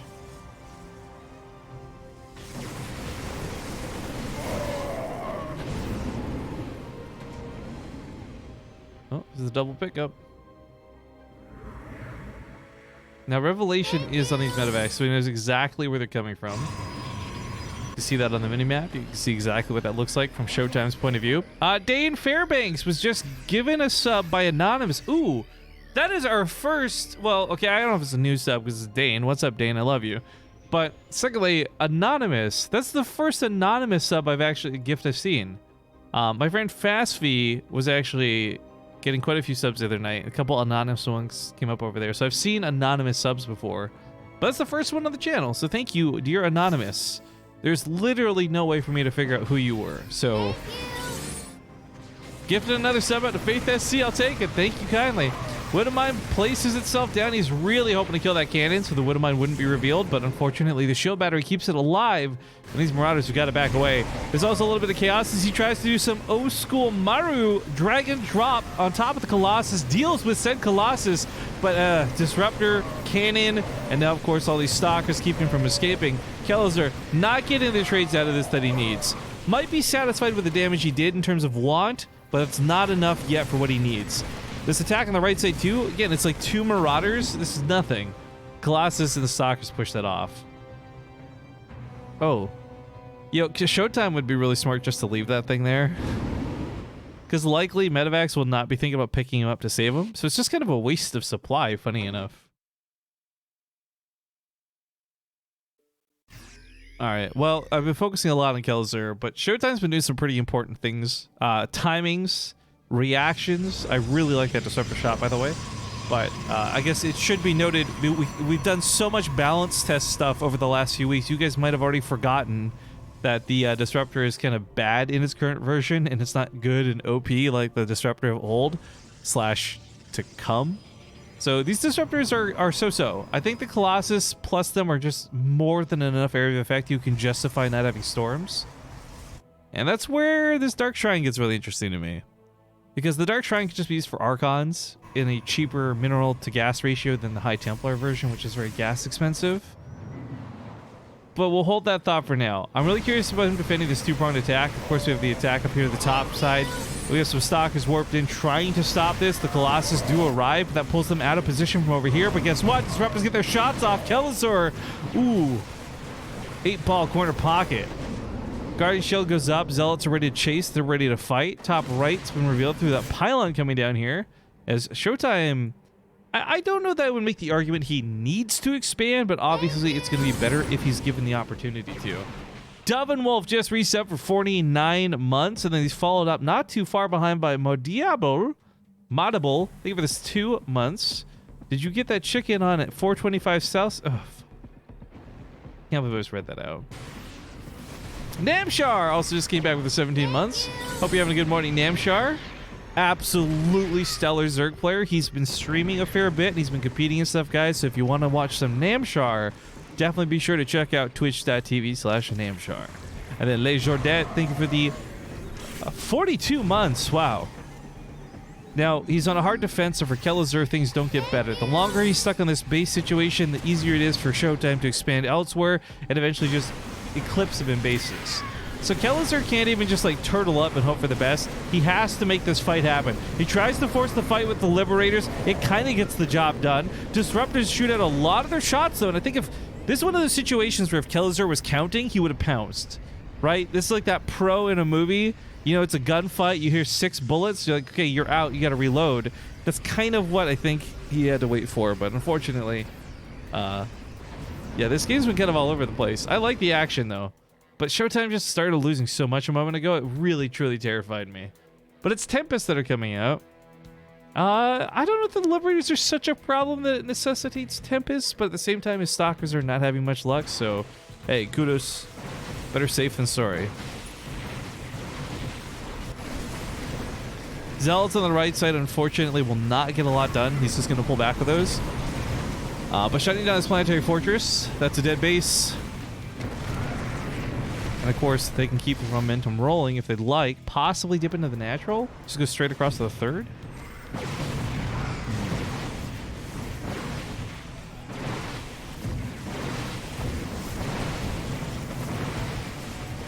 Finally, a non-cringy meme on this channel. Dude, like 90% of what I do is cringe. Also, speaking of cringe, Showtime gets surrounded here by Kelazar in the worst of ways. He goes for the recall to try and cover his ass. He gets out of there with like 2 Disruptors alive. But a big feat of panic there. I think the second the Colossus started going down was when he just started firing out shots at random. He was just hoping to hit something, anything. And Kelazar, with some pretty good reaction time, doesn't even have to work that hard to dodge it. He's just got the damage to focus these things down, but that's where the credit goes, to see that opportunity to dive in and go for a snipe. Now, Kelazar's had the script flipped on him at this point. He's on 3-2 for weapons. He's up about 20 army supply. And I don't know, there's not Colossus, there's not Storms waiting for him. It's a Disruptor shot, which totally sucks, but then also Tempest behind that. Kelzer has a lot more Marauders than anything else right now, though, so he's back in that Marine production. Some Vikings get up here to try and poke, but that's where the shield battery just keeps everything alive through this. Everything's got to fall back. This attack for Kelzer ends up being a bit of a dud, and these guys keep trading.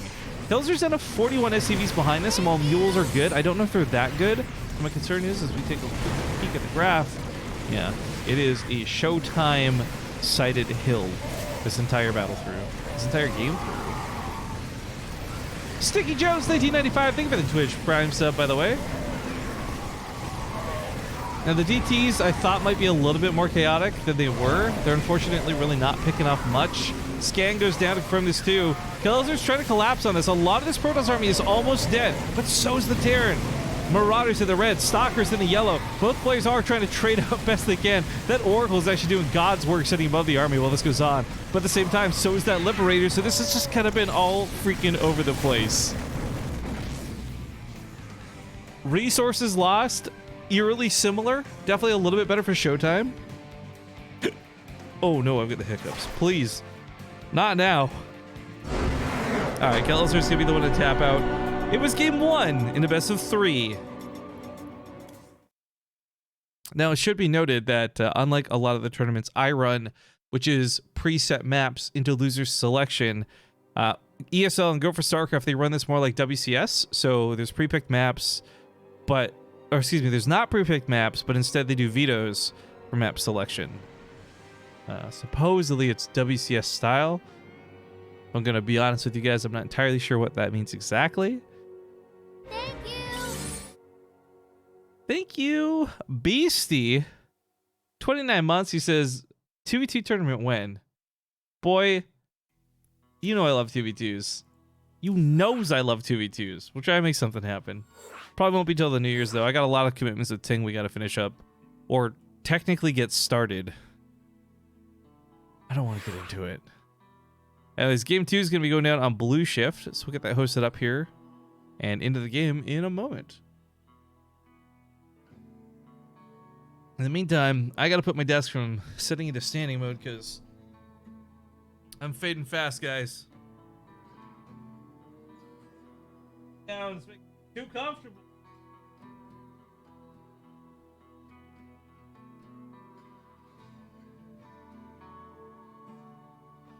Get that big stretch on. Don't forget to stretch, guys. It's important. Anyways, Blue Shift map 2 coming up in the best of 3. Let's hop into it.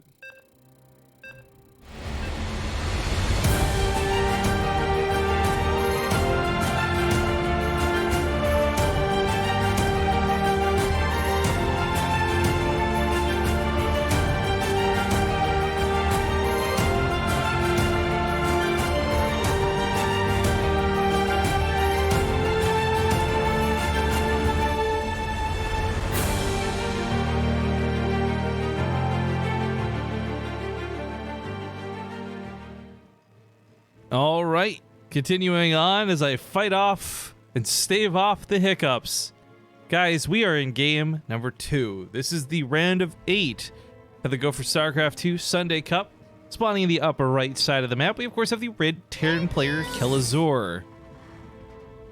But the name, all too coincidental with the introduction, Feel Easy Man. Thank you for the Prime sub. You know who else was feeling easy? It was this guy in the bottom left, the blue, Showtime.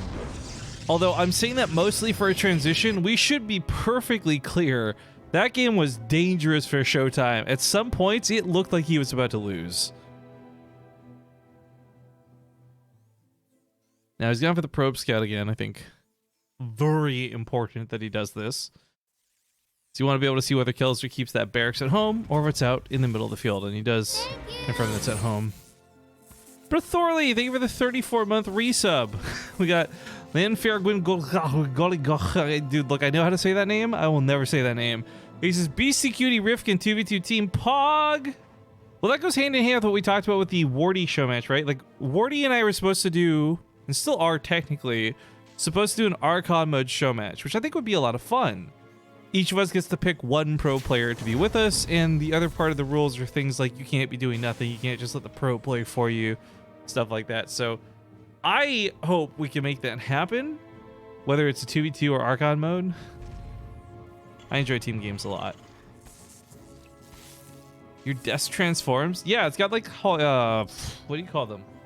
Like hydraulic legs. So it can go up and go down. It's really nice.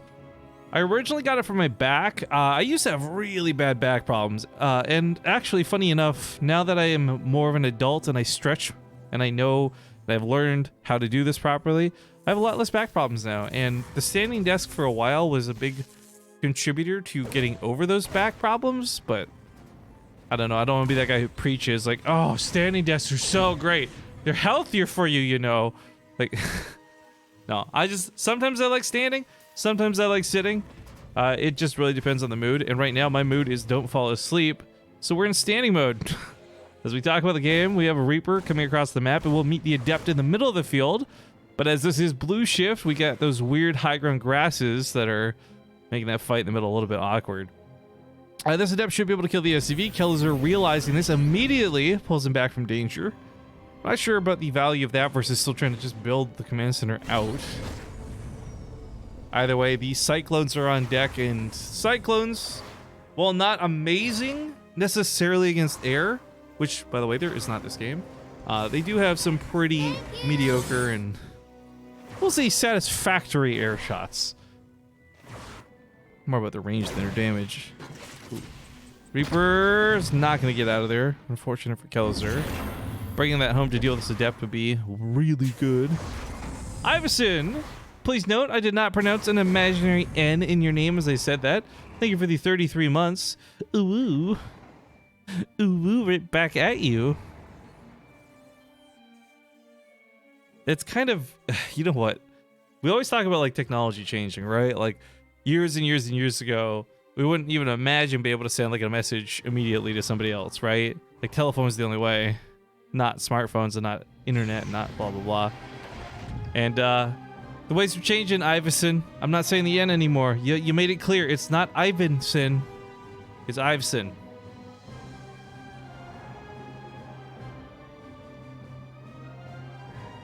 Rifkin and Wardy versus Sarah Archon mode. Big Lupu, while I know you're making jokes, did you actually see that? They had two top-notch European Zergs, one top-notch Terran player, all play in Archon mode versus Saros, a 3v1, and Saros supposedly did pretty well. I didn't actually see those games, I don't know, but I would believe it. Now the Cyclone's pulled back, this is nicely done. He's pulled so many SCVs. Repairing this should not be an issue.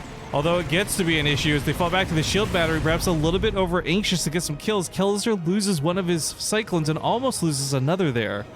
He's got some Widow Mines coming up now too, which will help out a bunch.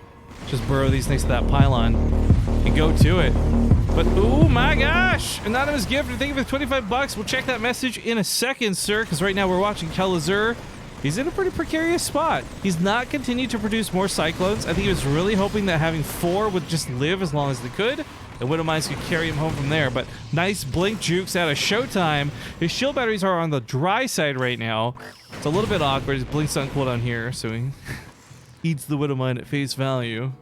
But he is thinking about upgrades. He is thinking about moving on. So Showtime's got Double Forge. He's got Charge coming up. I think he realizes the worst of it is over, and he's moving towards the rest of his game. Now, who was that? The anonymous gifter who donated $25 just now says, "We do not forgive, we do not forget. We are anonymous, we are Legion, expect us." Dude, go back to 4chan, you edgelord. I'm just kidding. Thank you for the 25 bucks. Dude, I said, actually, this is like, the way I'm gonna say this is bundled with fond memories, so it sounds like I'm advertising it more than it is, but please understand that I'm not. But dude, 4chan days as a kid in high school was great. It was really weird. You just had this totally anonymous community where you just like, I don't know. Well, initially what B used to be, not that it's what it is anymore. It was such a good time. But we'll save my 4chan weeb green tech stories for another day. We got upgrades timing out well for Kellizer. He's got that stim pack and that combat shield. His +1 is a little bit behind comparatively. It shouldn't be that big of a deal, however. But actually, I take that back. It may be because on the other side of the field, Showtime's not just getting his own +1. I kind of pointed at the Double Forge. You know, Forges being the key thing there. Now he's getting armor, chrono boosted out with Zealots. So Kelazur's army initially should be able to take this on, but when those upgrade disparities really start playing through, and Showtime has chronoed out his like 3-3, while Showtime's stuck on 1-1. Excuse me, reverse that. Where Showtime has chronoed out his 3-3 while Kelazur's stuck on his 1-1. That could be really just like easy mode game over at times. So upgrades are not something to be undervalued and something Kelazur should be consciously thinking about at all times this game.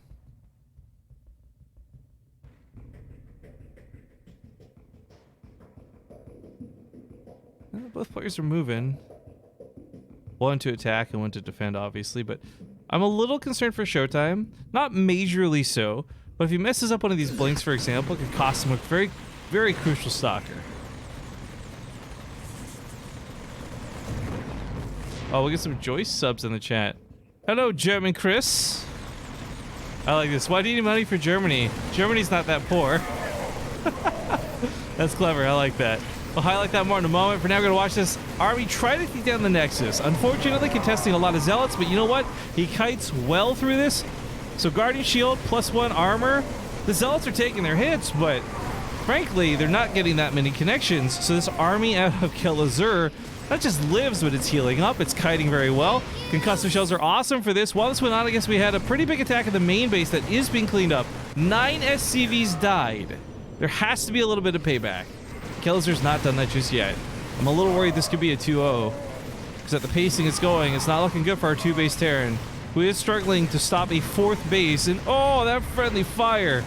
That would have got some good damage done on the Protoss, but now this whole army's in the red, overstimmed to hell and back. And I mean, Showtime is warping into the main base, guys.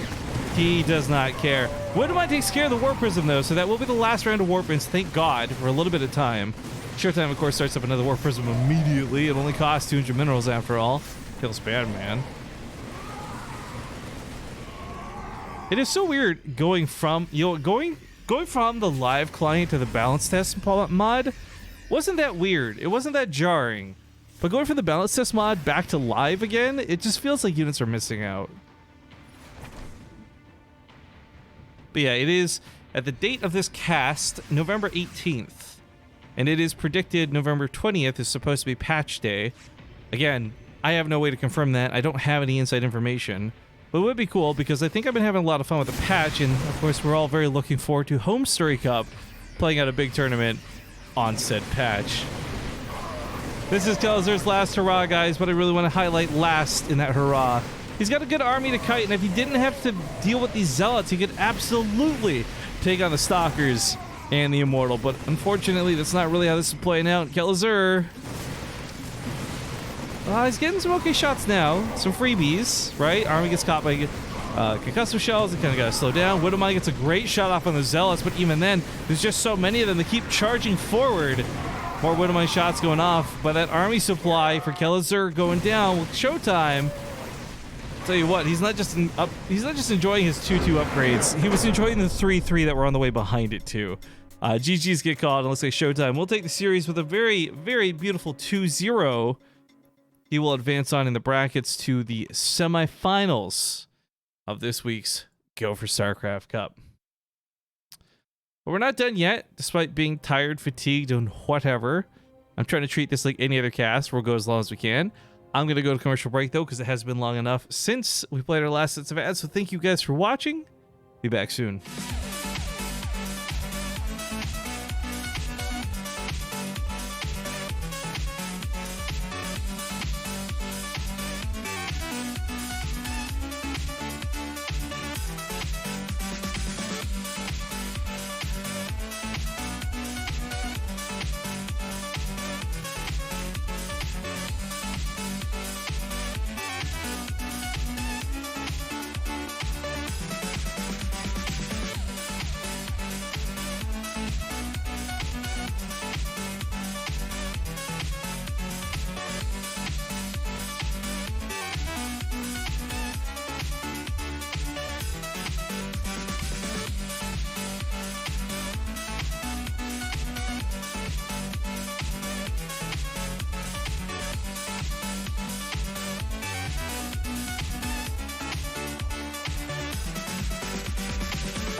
All right, guys, we're back.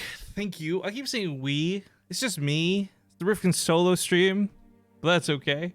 At any rate, my bad habit not breaking aside, we have the first semifinals match actually ready to go. If you haven't seen enough TVP today, you're going to get just a little bit more, as it's Clem versus Showtime. Now, the lobby for that's not up just yet or anything. We'll get into that as quick as we can. But in the meantime, thank you, HKG Chicken Man, for that 19-month resub. He said, here's like $3 or something. I'll take it, man. Thank you. Did I miss any subs earlier? Feel Easy Man, I think, was someone I missed. I'm not sure. Sticky Jones, Les Jordet. I think I got everybody. But yo, whether I audibly thank you or not, please know that I always appreciate the support of the stream. We are, to be perfectly clear with everybody, not hurting for cash, but we are at an all-time low, as if we're not careful, we may fall under 800 subscribers. In fact, we probably will. But I'm hoping, with big long days and a huge grind at Home Story Cup, that we can make up those viewers. It's one of those things where I did not stream for much longer than I had intended to not stream for, and I understand that I am now paying the price for that. That being said, I'm hoping to get back on the grind. I'm hoping to keep pumping out some StarCraft, even if it means waking up or staying up to do Go for StarCraft super early on a Sunday, when I would otherwise much rather be sleeping in.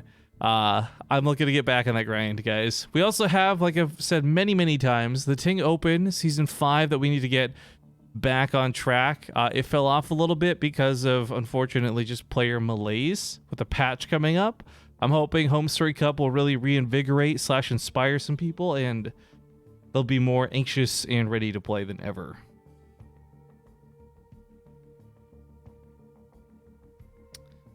Oh, here's a great drama thread. Like, casually check our StarCraft. Posted by Chargy Zealot. Genuine question. How come Rifkin is casting Home Story Cup B-Stream after he banned Take TV from casting base trade events? I'm genuinely interested in what happened here. Are Take TV now unbanned? They couldn't cast BTTV events for a few months or something.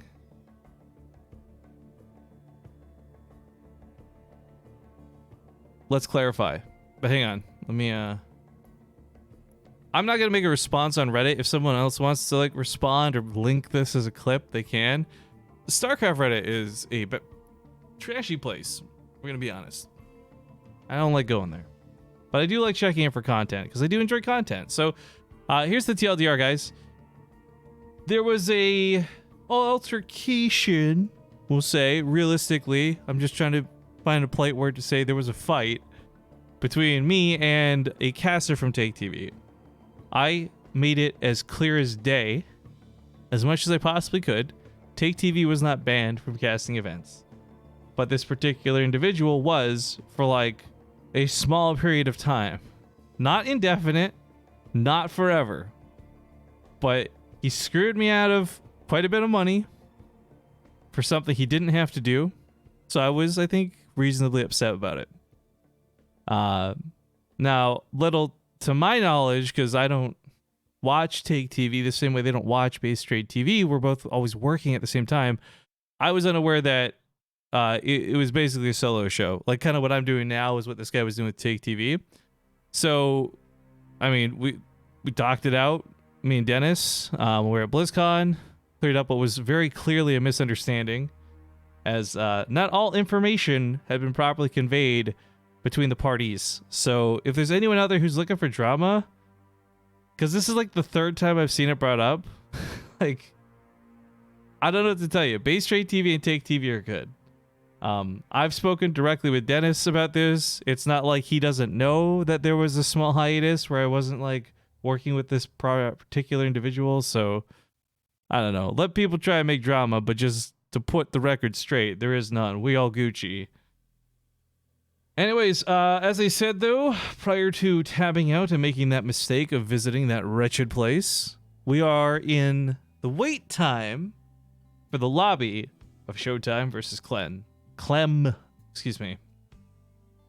We'll be hopping to that semifinals match ASAP. Now, there are other round of 8 matches playing, and some that are even queued up to go, but when they're playing against Namshar, Gung Fu Bandit playing against Crisp Cell, and Clem who won over Denver. Oh, I would have loved to cast that best of 3. I love Clem and Denver.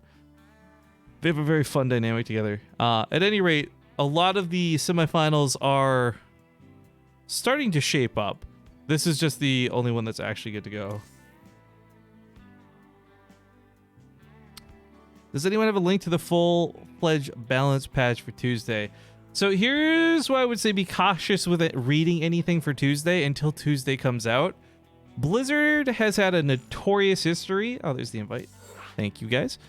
Blizzard has a notorious history of like posting these things, saying this is what we want to do, and then like when it goes live, not necessarily executing it as they said they would, or changes being made at the last second. Lots of little tweaks here and there. So I've been saying this for a while because I've seen 6 years of it at this point. It's definitely healthy to look up the balance patch notes in terms of like what they want to do, but please keep in mind that whatever happens when it goes live is up to whatever happens when it goes live. So if you're really excited about a particular change, it might not even go through. More on that later. Let's hop into Cerulean Fall for the semifinals.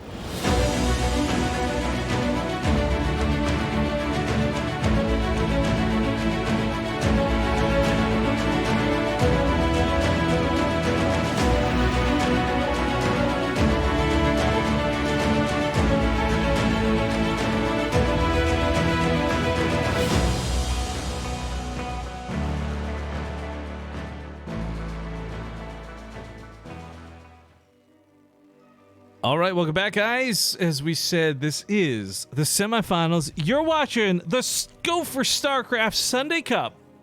I'm, of course, Rifkin coming at you solo style. And in the bottom left side of Cerulean Fall, we have that blue Terran. It's Clem.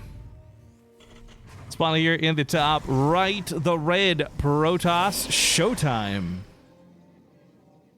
Now, I'm a little jaded. I don't know who to call this for. I think Showtime is the safe bet because he's the more well-known player. We just watched him take on Kelazur with a nice solid 2-0. But there's a couple of key differences. The first one being that Clem has not gone for a proxy. He is built at home. Secondly, Clem plays a very different style than Kelazur. I think I look at Kelazur more of like a specialty player. Not because like special tactics, but like he knows how to play a very certain way very, very well. And then typically sticks with that one way and doesn't deviate a lot. And that's not a problem. Some of the greats in StarCraft 2, like Polt and many others, play that exact same way. But Clem's more of like an adaptive fast player. I like the word fast. I heard someone else describe him as fast, and I've loved using it since then. He's got a couple of sloppy things that he needs to clean up before he becomes a truly amazing foreign Terran player. But they're really minor things. You guys, I hopefully won't highlight it too much while we're playing, but just to note, I think the two things he is most, I guess, caught for doing, that's a weird way to phrase it, is A, he overstims a fair bit. Yeah, it's safe to say when he plays with his bio, he gets a little trigger happy using stim pack. The other part of it too is he's not so great at splitting. Now granted, he's getting better every time I see him, but Clem's very much a player who's got great focus fire, great decision making. Just those two weaknesses seem to be highlighted over and over in his losses. So we'll see how he does versus Showtime. I think that certainly with things like disruptors and storms being available, splits are something he's going to have to worry about. I'm not sure if overstimming will be that big of a deal. But the point is, Clem's very, again, when I say fast, I don't mean like he's just 8 PM is really high and he's clicking all over the place. Like he's not indecisive, he makes very clear decisions and he makes them quickly. So hopefully, if you guys are unfamiliar with Clem, that's painted a decent picture. He's not had the breakout performance that Raynor has had through 2018, but he's right there in the same category of very young, very talented StarCraft 2 player. And he even got to mess some people up in WCS this year, which was kind of cool. I think he's also been invited to Home Story Cup. I got to see Clem one time this year. Not enough. I want to see some more.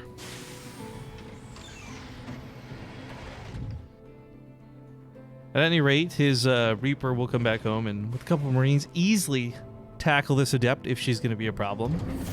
The problem that is not so easy is that Oracle is coming up after it. Now keep in mind, this is a pretty normal Oracle out of Showtime. He had built this in his main base, not through some weird proxy, so this Oracle doesn't even have to get a lot of SCV kills.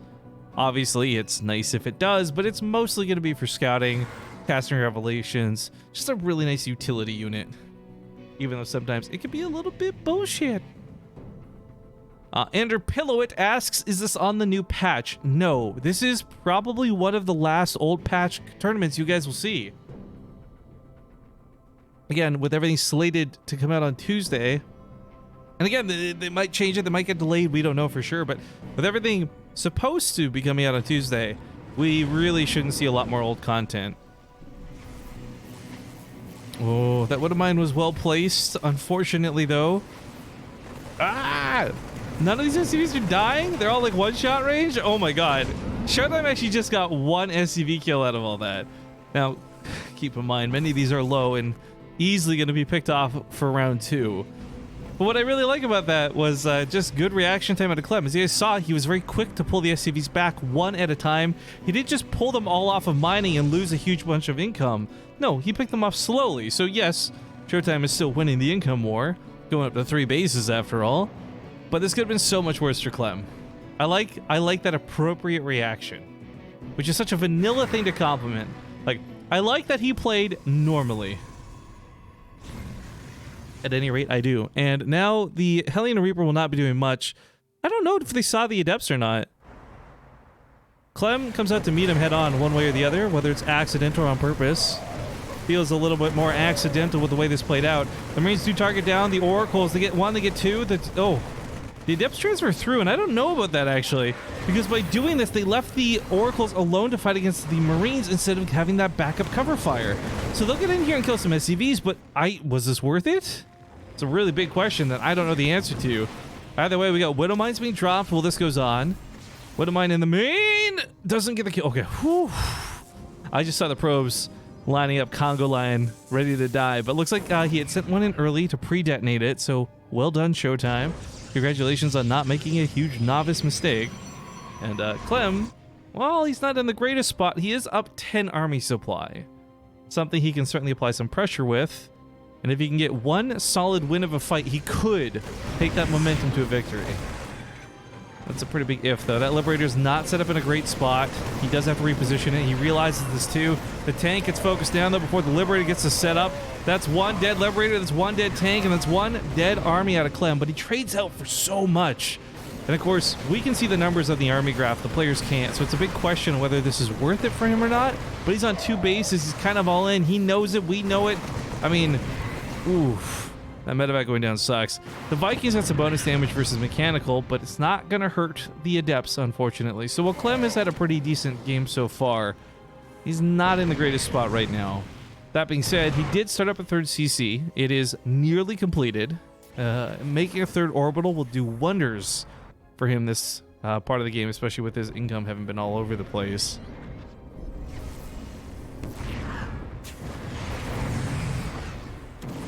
People are saying 3-hit SCV is so OP. Yeah, that's the thing. It's so hard to balance this game. Without it, it was broken. With it, it's broken. There's just no winning. I like to look at this. If I were a balance designer in terms of like trying to keep StarCraft 2 balanced, I'm sure everyone would ask, like, what's the unit you would change? How would you change it to make everyone's life better? And honestly, I look at it more of like a philosophy. Now, granted, guys, I have no experience, but just being on this side of it, I kind of feel like balancing the game isn't about making one person, one race, or one goal happy. It's just more of like a philosophy. Like, you want quality of life changes that make the game better and more fun. That's where I would look at balance for StarCraft 2, because as much as I like to sarcastically be like, Protoss is pretty good, Protoss also have like no wins for 2018 in like any major tournament, so kind of feels bad, man. At any rate, I would love to take an in-depth look at what causes that. Where's the breakdown? Is it just that there's too much Zerg? Do we need to nerf Zerg? Stuff like that. But that's another question for another person who has a paid job. I'm just speculating here with the freedom of standing up and scratching my butt while I cast some StarCraft 2. Welcome to BaseTradeTV. That's kind of a fun change I keep forgetting about. This is not new. This is several patches old, I believe, at this point. But a long time ago, the Viking got that little bit of a health boost. And before that 10 health boost, every single time there was a 1v1 like that, the Phoenix would win. Now the Viking wins. The 10 health just goes the distance.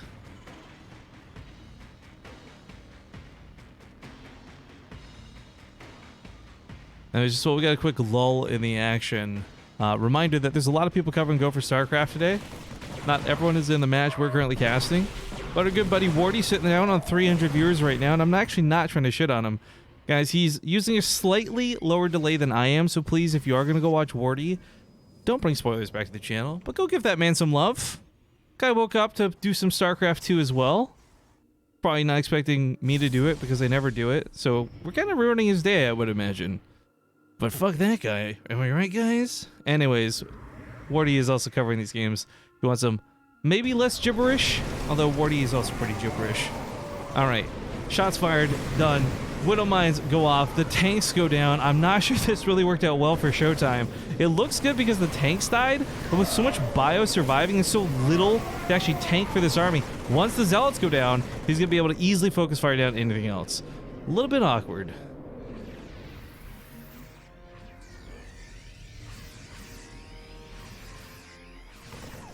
Someone has brought up Toe Hacker. I know this is a joke, but he says, the Viking can 2-shot probes, but the Oracle 3 shots in SCV. The game is imbalanced. But when you think about it, a Viking still also takes 3 shots to kill an SCV. So, not really. I hate this, by the way. To any other Terran players, or maybe even some of the Protoss out there who've been in this situation, fuck this. Because you don't want to kill the SCV. You also don't want to take the time to route a medevac over to there to pick it up. That's just a wasted supply and 50 minerals down the toilet. And it feels awful, man. But speaking of feeling awful, he was setting up a flank. As you guys can see, north side's where the medevacs and the support for this army is. He's in full retreat, run for his life mode. And thank God he does, because one more storm would have popped off all those Marines. That being said, though, where are the medevacs? Okay, they're coming back home to heal him, which means this is no longer going to be a drop. Which kind of sucks for Clem in that regard, just having been shut down like that. But by being at home, he's in a position now where he could run down here and cover the command center. What might have been a cancel in other scenarios should be him actually finishing this up with relative ease, and it's the 4th base, so it'll probably be a planetary next.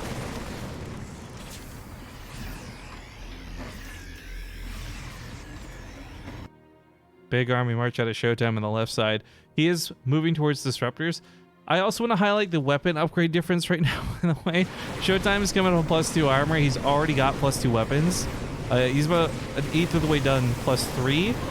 Clem has not started his yet. He's been very focused on the army. Big storms hit a lot of that army, by the way. Widow mines are not getting the counter damage that he wants, but the Liberator should drive this off. However, 11 SCVs die because on the other side of the map, there was also some danger through a Zealot attack. The planetary fortress now, however, is done. And, ooh, this is getting scary. Notice that a lot of Clem's units are very low. I don't want to attribute this to the overstimming I described earlier. This has everything to do with the fact that his medevacs have just been worked to death, frankly. Literally death. Like, they've got no energy. The new ones come on the front line. They're going to heal up pretty quickly, too, and then they'll be out of juice. This army from the Protoss, though, not giving up. Showtime not yielding his position here in the middle of the map. Oh, nice dodge with the Widow Mine, by the way. Picks that up and runs out of the Disruptor shot. Now, if you've been watching a lot of BaseTradeTV, you've been seeing us on both Korea, North America, you've been seeing the balance content, and you know that Disruptors are even more powerful later on. To bring you back to reality, though, to just kind of remind you right now, the biggest flaw of the Disruptor is it's forced to detonate on the first thing it comes in contact with. So, unfortunately, you can't get it right to the heart of the army, get that super juicy hit. You're only ever going to get the outside shell, so to speak. So, Showtime is playing with, we'll say, inferior units, but he's using them very well. Thank you. Rudolph Skin, the red-nosed reindeer. I don't think you for the Twitch Prime sub, dude. The mine's trying so hard to find some shots. This is that kind of cool counterplay, by the way. When you realize you can't outrun the Disruptor, you can just turn one single unit around and it can eat the shot. It can dive in that grenade for the rest of the squad. 4 probes died. I'm actually trying to figure out what happened. Liberator. What happened? Okay. I wonder, could you deploy the Liberator up here and still be out of line of sight? Or would that make you just barely be in line of sight? I need to do more. experimentation with the Liberator. If you guys tuned into my stream yesterday, you saw me doing battle cruisers and Thors. Not quite the same finesse. At any rate, this Liberation line is getting bigger and better. Does he have ballistics? He does have advanced ballistics, so he's got Liberator range. I guess the positioning there just wasn't really him taking advantage of it, so it looked a little bit shy. Looked a little bit short. But Revelation is on the army, so Showtime knows exactly where Clem's going. Showtime's on 4 bases, by the way, moving towards a 5th. That one's just now completed up. He's transferring over. Clem's only on 4 bases himself. It's not too bad, but oh, this planetary, well, it's good at stopping Zealots. It's not so good at stopping Archons. This is a huge attack on the bottom side. Now, 2 Widow-Mines actually focused down the Archons. That worked out surprisingly well. Clem's going to try and collapse on this, but there's also Liberators setting up to defend these Zealots. This has been chaos. Showtime hits him on both sides. It makes this very difficult for Clem to respond to. Even though Clem responds to it pretty much immediately, it still costs him 15 workers at the end of the day. Well, 14. Sorry, I thought that number was going to go up with that last one, but the point still stands. Now, it's 53 workers to 75. At a glance, this would be much worse, but I think that if Clem can actually max out his supply, he'll have such a big army advantage over Showtime, he might just be able to overwhelm him for victory. But that's a big might, maybe an if. Huge planetary, pre-surrounds it with the SCVs, trying to keep that base alive, but you know what? Oh god, the disruptors take out the Widow-Mines. The SCVs lose so much mining, spending time repairing this command center. Not to mention, they're pumping precious supply back into the command center to repair it. Well, Planetary Fortress to be more precise in this situation. Thank you, Harry Developer, for the 6-month Prime sub.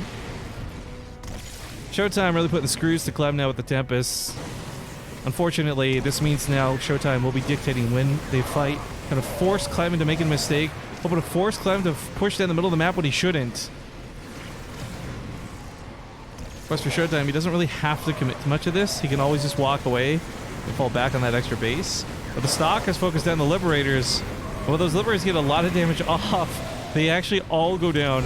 There's the GG. Showtime takes game 1 in this best of 3. Wait. I'm having such a moment right now, guys. Was that game 1? Yeah, that was game 1. Okay. I had to check my replays. Sorry, we've had so much TVP. And of course, it didn't help that we're just doing Kelazur and Showtime. My brain had a moment. At any rate, we'll get into game 2 here in a second. I want to remind you guys, not losers pick, but preset vetoes. So these guys have their maps laid out in front of them before we even started playing. So I'll wait for the next map to go up. Let's revisit that bracket really quick and see where the rest of the games are at. You guys can come join me on the screen region adventure as I refresh.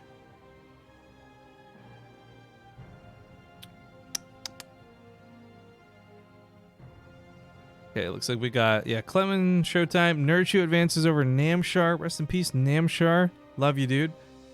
And Gung Fu Banda versus Crisp Cell. Man, Nurchio and Gung Fu Banda, possibly the other semifinals match, is actually pretty dope. I look forward to that.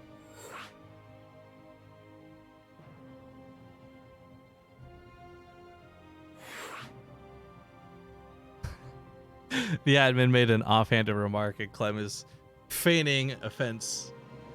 But okay, thank you guys for watching. I hope you've enjoyed the show so far. We got a couple more games to go before it's all said and done for the morning, but this was a nice, sweet, pretty quick cup. Let's hop into Acid Plant for game 2.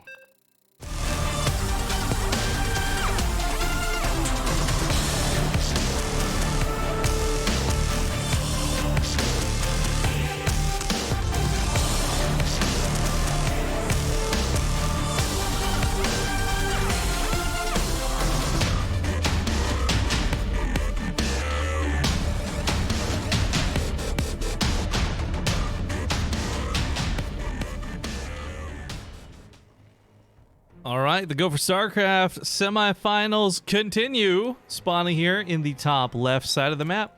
He is our blue French young Terran player from Exceed. It's Clem.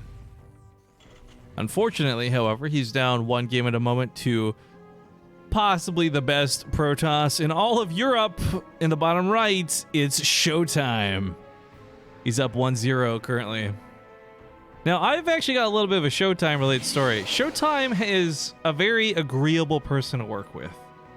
There are some players out there that no matter how hard you try to wrangle them, no matter how much you try to meet them on their schedule, they're just impossible people to work with. Showtime is a dream if you can get him into your tournaments.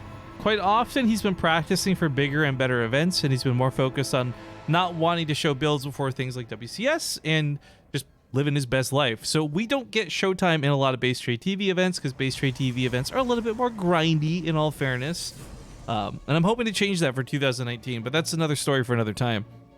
Point is, it's great getting to see Showtime, and it's cool seeing him still live up to the hype of who he is. Because for me, in my mind, again, Clem is a very good Terran player. Helazur, you could argue, good Terran player, but like, kind of like so-so retired, but then joined Panda Express or whatever the team is. And I'm not trying to be disrespectful, I just legitimately don't remember the name. Point is, I wasn't expecting a lot out of Helazur. I was expecting a lot out of Clem, however. And with Clem losing game 1 the way he did, if Showtime 2-0s him, then Showtime's just on fire today, frankly. But I fully expect Clem, and I'm cheering, frankly, for Clem to come back and not let this be another 2-0 on a list of a lot of 2-0s today.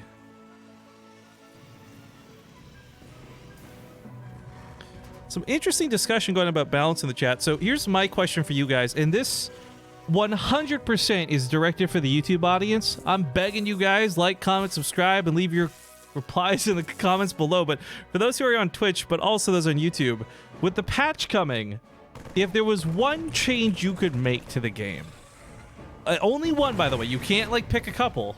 That's a cool kamikaze move with the pro, by the way, killed the SCV. If you could pick one thing, and that means maybe buffing a unit or nerfing another or changing the way minerals work or something, if you could make one change to the game that you feel would make StarCraft better, what would that be?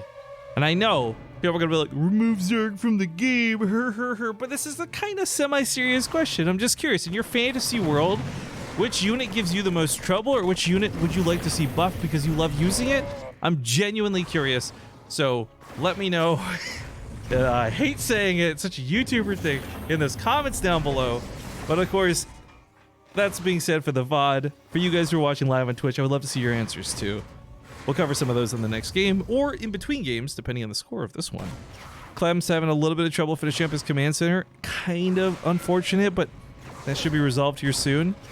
Hellions, Marines, Reaper, it's all enough to drive off the Adept. And, oh, loses the Reaper, but Showtime doesn't lose the Adept. That's so sick and gross. And also really good out of Showtime. And, oh, the shields on the Adept just barely regenerated, but not enough to keep it alive. However, long enough to bait the Hellion in for an attack. Now, the Stalkers continue to poke up, but luckily Clem at least finished up the base. He will turn this into an orbital. It'll be a little uncomfortable because that thing's going to be a little low on health, but he should be able to flip this up back to the main and not lose it. Because, frankly, the only thing worse than having to cancel that command center is upgrading it to an orbital and having it die.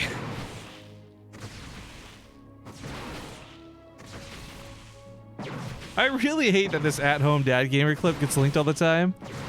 How many views is this thing up to? You guys in chat are such trolls. This thing has almost 5,000 views. That's 5,000 times people have watched me be an embarrassing idiot. Well, I guess if you look at the channel, it's actually 30,573,057 times people have watched me be an idiot. But for the most part, that clip, Jesus. It's just one of those things I look back on and it's a laugh. It's like, haha, I can't believe I was so stupid. But at the same time, there's this little bit of me that's like, I really hope certain people that I really like never see this clip. I don't want them to think less of me. Clem had tried to do something a little bit fancier with the medevac. I like that micro move as he tries to get right up in the face of the Stalkers because tanks unsieged have some pretty good damage and they can chase. Unfortunately, though, that medevac got caught, took a couple of shots. However, Clem's push is kind of a very interesting one. You'll notice Showtime's playing what I would argue is a little greedy. He's taken a third base, double forge, and this is all before his upgrades are good to go. So as long as these Stalkers can buy time, like, it's very important he didn't just run home with these Stalkers. It's critical, in fact, that he's doing these sort of like hit and run tactics in the middle of the map. It's slowing Clem down. It's giving Showtime more time to recover from building all that infrastructure out and not really having a grandstanding army. Look at that supply, right? It's 31 to 16. We're at this point where Clem might just be able to brute force his way in. I honestly don't know. It's kind of scary for Showtime. That being said, 5 gateways in charge could change everything because this is a pretty low-tech army for Terran. I'm really torn on this one, guys. I want to say I like Clem's positioning better, but I literally don't like his positioning. His overall posture in the game is great, but if these tanks were over here, then I would love the position. You know what I'm saying? Like, this is just him fighting for the middle of the map for no reason. And the problem with that is if there's no reason, you're contesting it, you're risking so much for nothing. This is where the leapfrog of the tanks gets good, though. As you get closer to that ramp, you can start controlling the situation and hopefully put that pressure on really good. But Clem actually backs away from this. I'm very curious what's going on right now. I guess he's got a lot of tech labs and add-ons coming in. He's fully retreating out of this. That Liberator grabs 3 kills in the main and gets out of there too. Clem is disengaging, and I don't know that I like this. Clem's vision, by the way, did not confirm the double forge. He didn't see the way this game paced itself out, and I don't think this is how he would play if he knew 2 very fast upgrades are coming out. Because we're gonna get to this point, by the way, where it's just like close your eyes and A move, enjoy the victory because Terran has no upgrades. And in that point, that's not even like a bullshit Protoss moment. That's just like a really stupid upgrade dynamic, which, by the way, 1-1, as I've been speaking, is finishing up. Observer parked over here. We'll also see the army of Clem for some time. We'll see if he scans to catch it or not.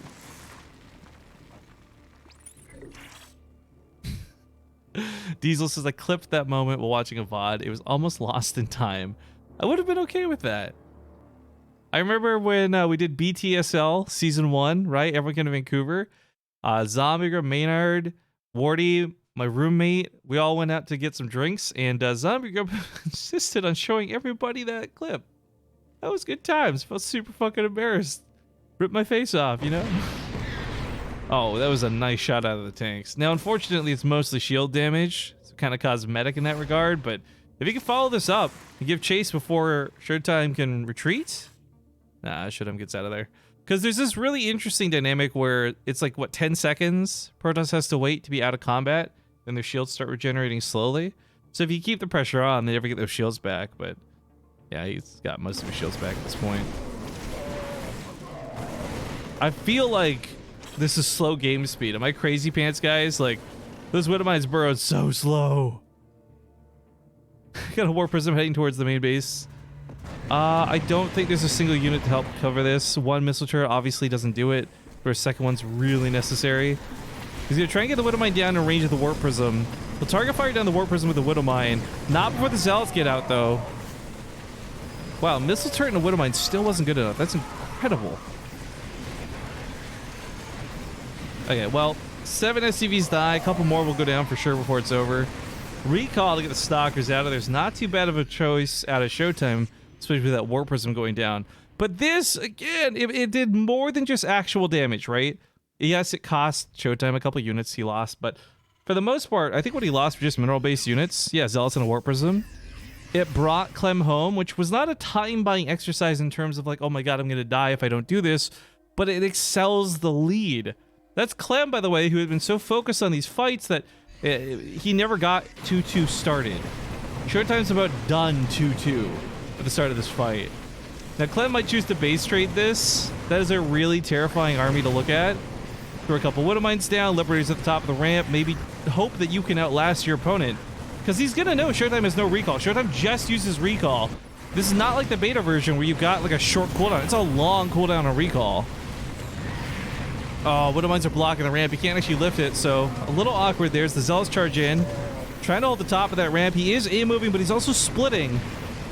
My god, that's a lot of Widowmines.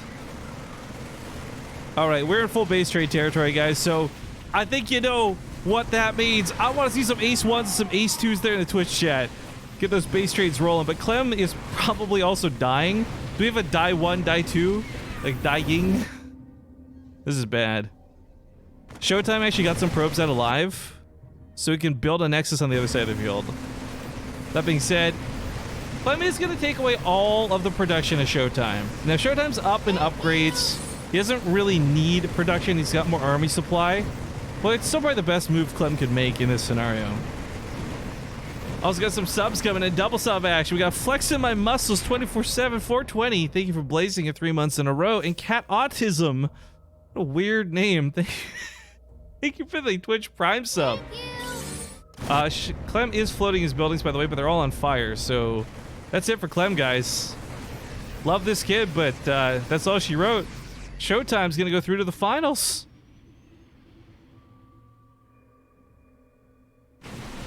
I really don't have a lot more to say. There's the GG. Oh, and it was a 2-0. Showtime is playing fantastic today, guys. Dyslexic Animals, thank you for the 4-month resub. But that is going to conclude the semifinals match. Now, I don't know the format of Go for StarCraft. I don't know if they hold the other one or if the other one's even ready to go yet.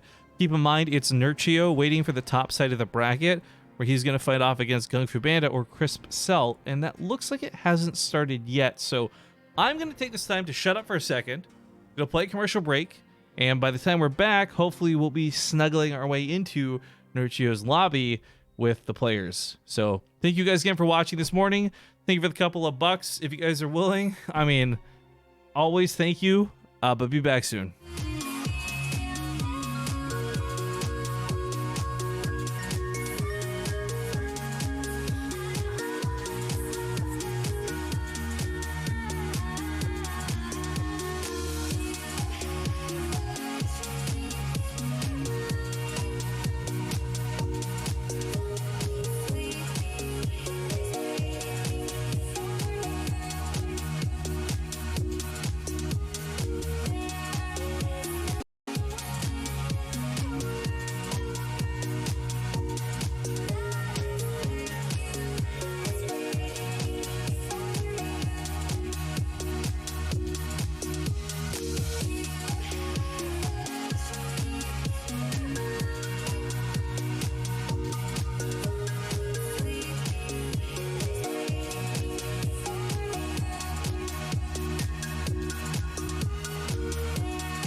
All right, dudes, we are back, but I have to report that the other match is not ready and available to go just yet. So, yeah, Gung Fu Bandit is in a game. He's not like sitting in a lobby. He's not like twiddling his thumbs. He's in a game, and he's playing against the player Crisp Cell. Now, again, maybe we catch game 3 or game 2, but the winner goes on to fight against Nurchio in the semifinals, and that's, of course, the one that matters most. I do want to talk about something else I plan to do for this stream, though, guys. And this takes no effort on your part. I'm not asking you guys to sign up for anything. I'm not asking you guys to click or pay or donate. But there's this bounty board system that Twitch has. I have finally, after a very long time of asking, been granted access to. And there's a commercial that I can play to earn a couple of bucks today. So if you are willing to be awesome about it, not yet, but like when we have a little bit more downtime perhaps, I'm going to play said commercial and talk about said commercial and hopefully get a couple of bucks from it.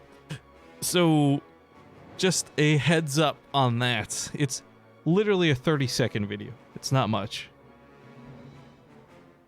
But yeah, we are going to be waiting for just a moment. Now, Monstrix said, what was that? I just saw you write that in chat. See you in Krefeld. Ugh, don't say that name to me. Krefeld, terrible place. But I am looking forward to Homestory Cup. Actually, so it's kind of cool. Homestory Cup, I mean, so it was like 3 years ago as a Homestory Cup, right? Actually, what's that? Hang on, let's go on an adventure together for this one, guys. Oops, did I just drag? Okay, here we go. BaseTradeTV Homestory Cup? Question mark. Gonna have it. Cactus Valley Dance and Cactus Valley? Question mark. Yes. Go, go. So this is still when they had Homestory Cup at their old studio, right? And I really, God, this is so long ago at this point. This is July 5th, 2015. This is over 3 years ago. The boss. Rough. Well, we're gonna have to. We're gonna go in. Okay. All right. Oh God, for me this is like one of my favorite memories because nobody saw this. This was on the B stream, right? We had Bunny, Bly, Scarlet, and obviously myself and Zombie do the Cactus Valley dance. Do you guys remember? Hang on. Do you guys remember the Cactus Valley dance? This is so old. 2, 1. So This stupid. is so awkward without the music, but who cares? Yeah, we couldn't hear the music. You can't hear the music? No, you got music. That's not fair. Oh, so stupid. Oh, I love this. Cactus Valley's the best map, guys. Whatever. It's almost over. 8 more seconds. You can do it. Wait for it. It's gonna come out.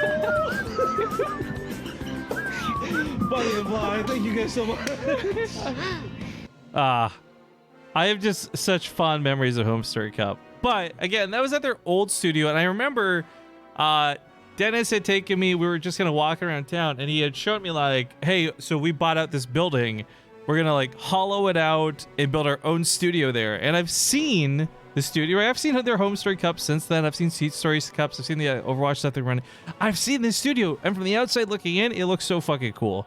So knowing what that building looked like, knowing like what was going to happen with it, like I'm really excited to see the finished product like 3 years later type thing.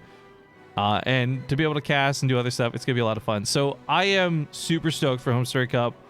If you guys are in Krefeld, if you're going to Homestory Cup, I very much so look forward to meeting you guys too. It's gonna be good times. It's gonna be really good times, I think.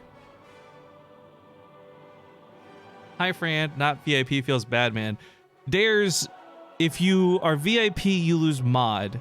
You can't be both VIP and mod. So unfortunately, because I need you to have some authority being an admin, I cannot VIP you. Which is dumb, by the way, that you can't be both, but that's a Twitch thing, so whatever. Anyways, if you guys are just joining us, if you're just tuning in, we are at the second, what we're waiting for, the second semifinal here in today's Go4SC2 Cup. At the moment, we know Nurchio is one of the players waiting to advance, or waiting to have an opponent advance so that he can play a game.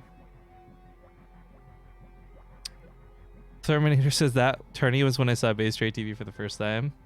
Nice. Actually, they just put a tweet out. I'm just gonna retweet that. Yeah, so you guys are aware, by the way, too, like there's no deal in place where I have to like be silent or not talk about it, but like Dennis inviting me to Homestory Cup was really cool. There's no like, here, please advertise this, please retweet our tweets about, like, they didn't ask me to do any of this, but I'm happy to because it's supporting a really cool tournament. So like their little teaser tweets, their ticketing, all this stuff. If you guys haven't seen it, it's all over Take TV's Twitter. And if you are going, be sure to check it out. That way you don't get kind of screwed at the door or something like that. Although I don't know how that's going to work at all.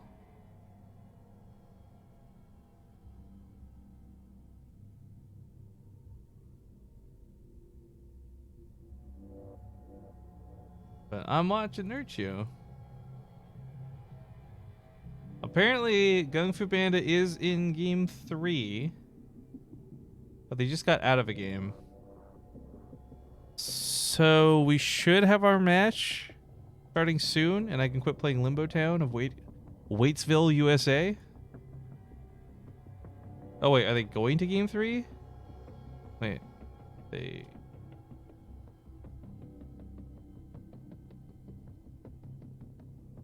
Apparently, whatever was going on in the last game,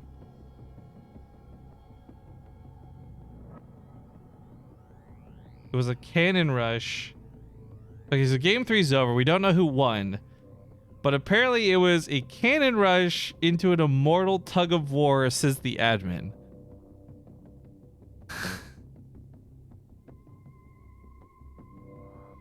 That sounds like... That sounds like a stupid PvP. I know everyone's gonna be like, that sounds like an awesome PvP. That sounds like stupid PvP, guys.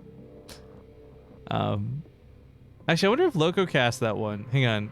Because we also had a really stupid... Loco, I might... Shut up, Loco. You're too hype. I'm too asleep for this. Okay, he's just got Zeratul videos out there. But, wow, Loco's videos get so many views. It's really impressive. Loco's a... Go Loco. Anyways, Loco cast the Battlecruiser game that we had done the other day with Future, which was just absolutely hilarious, and that got a lot of attention to the balance patch, apparently. I was wondering if he had cast some of these games that he had commented on through our subscriber Discord, which, by the way, I'm just going to take a moment to advertise, as looks like... Wait, did Crisp Cell win? Wait, did Gung Fu Panda not win? Hang on, we'll have to wait for the bracket update. I'm a little confused what they're saying in game right now. But, what was I saying? Oh, I just had... You guys will remember 2 minutes later, and I'll be past this conversation, so forget it. It doesn't matter. Damn it. I totally just, like, lost my train of thought. Whatever. While we wait to see who wins, again, it is the second semifinals. We know that the winner will play Showtime in the grand finals, so... Unfortunately, Nurchio's had not much luck with ZVP. I think Nurchio's actually a really stellar player, but he's had some weaknesses in this particular matchup. I don't know much about this guy. He might potentially be playing here. If it was Gung Fu Panda, I was going to say Nurchio might get cheesed out. Nurchio was struggling with some Protoss cheese the other day in those show matches, but yeah, this could be a PvP finals, which is kind of crazy when you consider that it's Europe.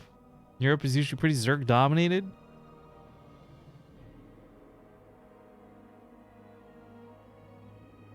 This is giving me something to watch. Oh yeah, Dares, are you traveling for yeah, you're doing an event somewhere, right? Good luck with that, my dude.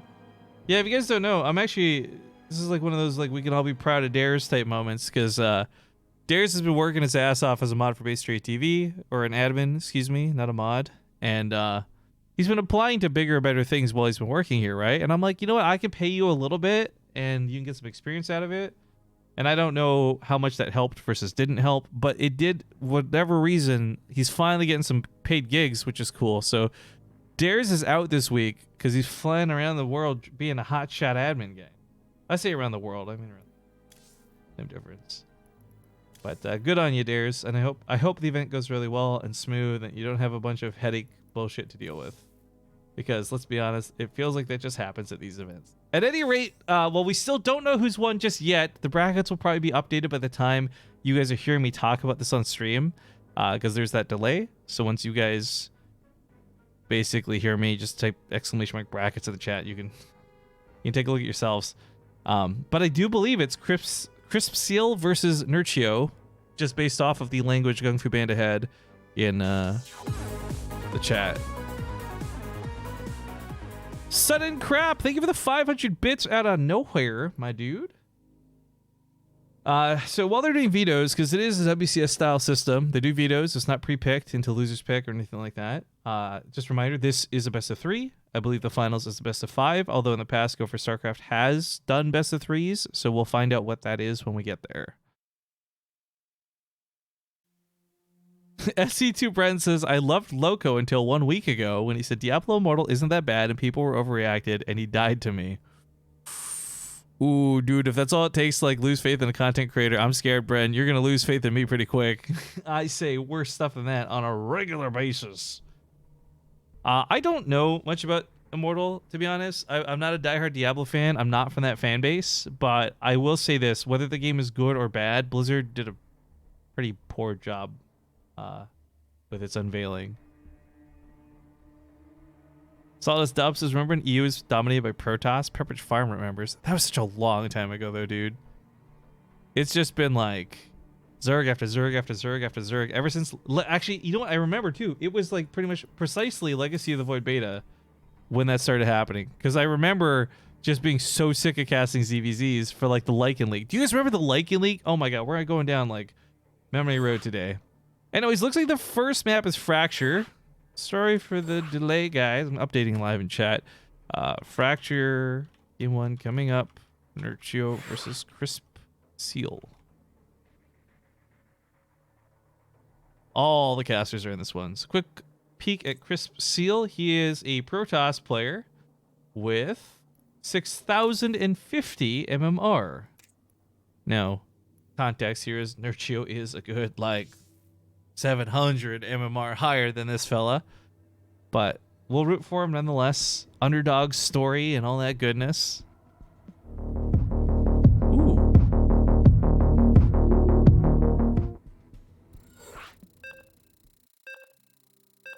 Who was that? That was $43 from // I should do the map intro, but hang on. / tipped $43 and said, we never had the Ratata stream. Oh, we just went over this, man. I want the Ratata stream. I've not given up, nor have I forgotten about the Ratata Cup. I've spoken with Joey. We know we can make this happen. We know we can replace models and all that, guys. There is zero doubt. All right? Have faith in me, who has yet to ever do a broken promise deal. It will happen. It will happen. It might have to happen without Wardy, depending on how long he keeps dodging it and blaming me for it. But it will happen. At any rate, folks, we are getting into game number 1. It's the semifinal match. The second series, if you will. Spawning into the lower right side, rocking the power of Cyril, we've got the blue Zerg Nurchio, who might be up to no good. His opponent at the top left, the orange Protoss Crisp Seal, who we don't know a lot about, but he is cannon rushing, and I think Nurchio kind of anticipated this. Now, I want to give some good context for this, because regardless of Crisp Seal doing this here and now today, if you guys watched the show matches we did with Nurchio, him versus Goblin, it was 4 games played, it was a 2-2 score, where it was constantly cannon rush into proxy hatchery, into cannon rush. So Crisp Seal at the moment did not see that probe. Excuse me, he did not see the drone. Did he? Okay, he did see it. Okay. Oh, he's using the OG, the super old school Brood War probe skins. Just realized. But looks like he did in fact see the drone sneak into the base. He knows it's a hatchery being built, but he pulls so late that it wouldn't matter. Big loss on the other side of the field. One of the probes goes down pretty early. Not devastating to lose a probe, but you will need 2. There's like almost no way you can actually functionally cannon rush with just 1. Not against a decent player, at least. And you guys will notice Nurchio's actually pulled his drones at such an early time. He wants to kill this cannon. I don't think he has the DPS for this. Oh, he's got to commit. He got a little bit greedy going for that probe. It's going to cost him a drone or 2, but he does kill the cannon. Ooh. Now, of course, these drones make some loud-ass noises. You hear those saws? The problem with a lot of the modern-day proxies is you're not relying on cannons as much as you are relying on shield batteries and immortals or void rays and such. So Nurchio does as much as he can to fight this off. Ultimately, he has to yield. I think he did a good job slowing this down. He picked up a couple of probes. While this goes on the other side of the field, his hatchery finished up. It's spreading creep. So while Crisp Seal had the great idea of trying to build a pylon, he's not going to have any time to build cannons because the creep completely denies this. The gas was stolen too, I guess worth noting, but Nurchio doesn't really need gas that badly. He's recalling the Zealot home, which is funny because the Roach that should follow should deal with this. BaseTradeTV, you ever find the control group? Yeah, I think it's Control Shift G. Yeah. You guys like these? We've gone our whole career without showing control groups. I am happy to try and make this a more common thing if that's what you guys want to see. Ice Reflex in the chat asked, did you cast on that patron's one replay of his choice? Yes, that's in yesterday's VOD. It involved a proxy planetary fortress. I loved it. It was stupid. It was so stupid it was good. But GG's get called. Nerchio locks down a game 1. Pretty good fashion. Now, I really want to stress that we saw Nerchio fight a lot of cannon rushes in those show matches the other day. He responded to it with proxy hatcheries, as I had kind of briefly touched on. And frankly, these are just, he knows what to do. So if Crisp Seal managed to beat Gung Fu Bandit with some cheese, but he doesn't have anything beyond cheese prepared for Nerchio, we will see him move on. Nerchio probably to the finals versus Showtime. Is that not Crip? Oh, are you guys right? Hang on, what's his name?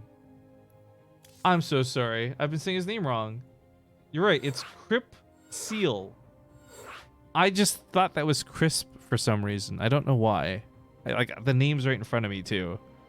I apologize to anyone here who might be one of his friends or fans, because I'm not being intentionally ignorant here. That's just a simple mistake on my part. Sorry about that, guys.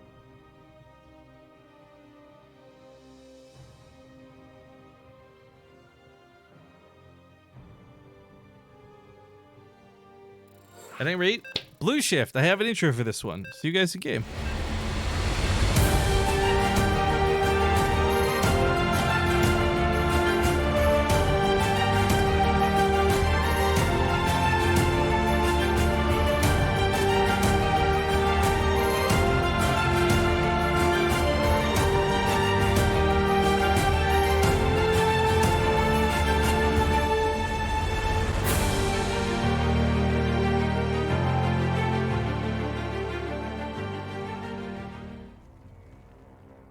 Vendethiel came in during the intro with a resub 20 months saying Rifkin at Home Story Cup confirmed. Yes, providing I don't get screwed in the airport or something. Thank you, Vendethiel, for the 20 months support. Then Shandith NL comes in for 50. Round numbers are fun. I agree. Let's get into game. We got the control group sorted in the top right. He's up 1-0. Playing for Iron Chains, we got the red Zerg Nerchio. The bottom left, we've got the orange Protoss. It's Crip Seal, who, again, I apologize to any of his fans or friends that are watching for totally just misreading his name. I'm going to blame this on lack of sleep. Less of an excuse, more of a just genuine reason. Because I did not go to sleep and wake up early for this. I foolishly chose to stay up all night and then cast this. Because frankly, I'm just hungry for some casting. I was actually speaking to a friend about this. I should note, by the way, for those who are radio listening in, Nerchio has been cannon rushed once more. He has also responded with a hatchery on proxy, and we'll see how this plays out. I was going to mention, though, I was talking to a friend about this. I was a little bummed. I said, you know, we've not really been able to do content, and, you know, she tells me, well, you should just stream. Who cares? Just stream whatever you want. I'm like, I have been, right? Like, I genuinely enjoy streaming World of Warcraft, even though it's to, like, 50-something people instead of 2,000 people. And it's still just not the same. I think for me, there's this weird enjoyment, not out of the numbers. This has nothing to do with the numbers of who's tuning in, but just I like StarCraft. We've been doing StarCraft for so long. I enjoy doing these other things, but I don't feel like passionate about it like I do.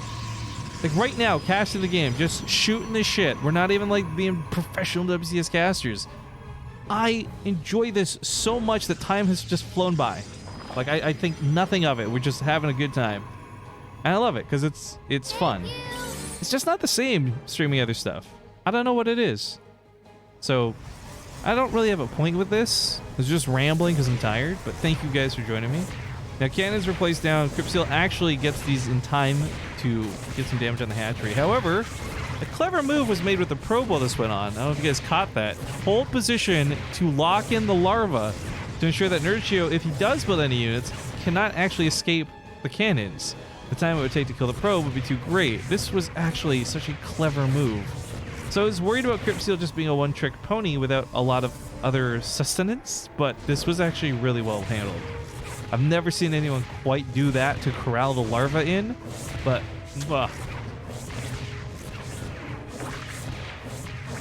I really like clever play. He also targets the larva too. Oh, I love that. It takes a few seconds, but it goes a long way. The hatchery's dealt with.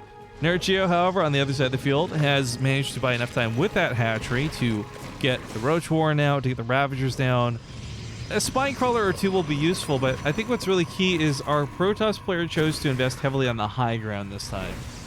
That's where I'm a little bit iffy about this, because Nerchio, he'll chip away at the cannons, and there's not a backup to this yet. What's supposed to happen is really like your Immortal's on the way, or your Void Ray is on the way. Like, you typically have a little bit more going for you, and a big part of why Crypt Seal here doesn't is because of the money he had to use defending at home. You know, setting up that pylon, those 2 cannons, that's like 450 something minerals right there. Spine Crawlers get a little bit of damage done there. The shield battery is going to be such a pain to deal with, but once he's at about 5 or 6 Ravagers, then you start bursting these things down in these one-shot volleys. The shield batteries won't have much power at all. The Spine Crawlers are a really nice addition, actually, just to kind of hold the units in place. It forces, as weird as it sounds to say, it forces the Stalkers to be accountable. They can't just chase into the Ravagers as they would like to. Like that one that's really low, if he dives for it, he's going to take a lot of damage from the Spine Crawlers. So, clever tactics here at Nerchio. I really wish you had a Transfuse to heal that one bad boy up. Because this is the live version of the game where Transfuse has not been nerfed yet, so you still got that burst. Either way, Cristobal's going down on top of the pylon. Advances the Spine Crawlers forward. Looks like he wants to go for the break. He lost a Ravager through this, but the Spine Crawlers are absorbing the damage so the Ravagers can get their shots off. And Ravagers have some pretty good auto attack damage. Couple that up with a 60 damage Corrosive Biles. Now there's only 1 cannon remaining and a handful of Stalkers that are going to have no shield battery support.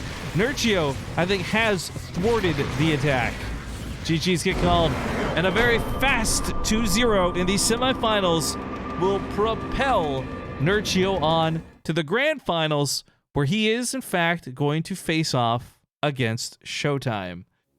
So, I just have to ask really quick, are the finals best of 5? Typically, they're best of 5, but as I said, it's actually been quite a long time since we've done Go for StarCraft. So I've kind of forgotten what format it is. Oftentimes it's, you know, best of 5, but players can agree to make it best of 3. But they're saying best of 5. Cool, cool, cool.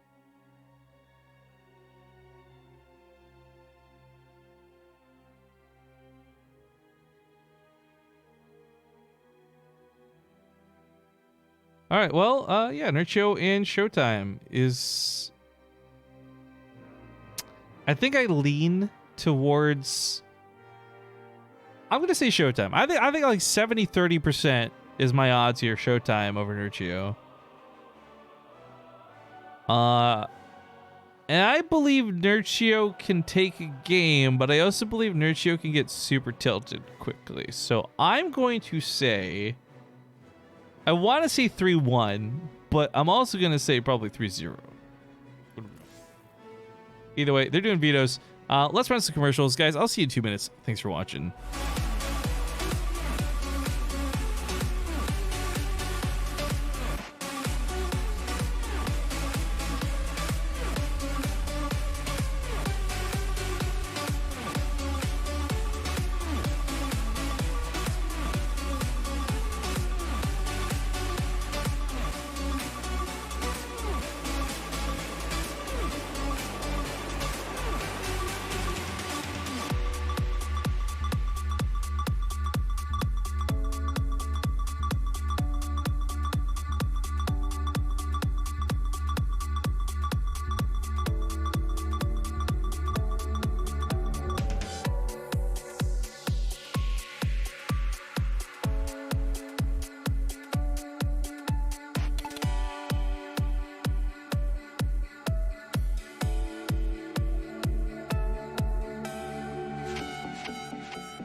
I am sorry. I'm just enjoying the shit posting going down in Twitch chat.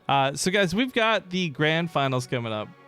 Looks like, even though we were told it's a best of 3, it's actually going to be a best of 5. So the players have chosen and elected to play a best of 3 instead. Oh, but then the admin says I would rather ask you guys to play best of 5. It's all we have for prize. Okay, so I don't know what it is. Drama brings in the viewers, and I guess we'll find out in a moment, but I'm unsure at the moment whether it's best of 3 or best of 5.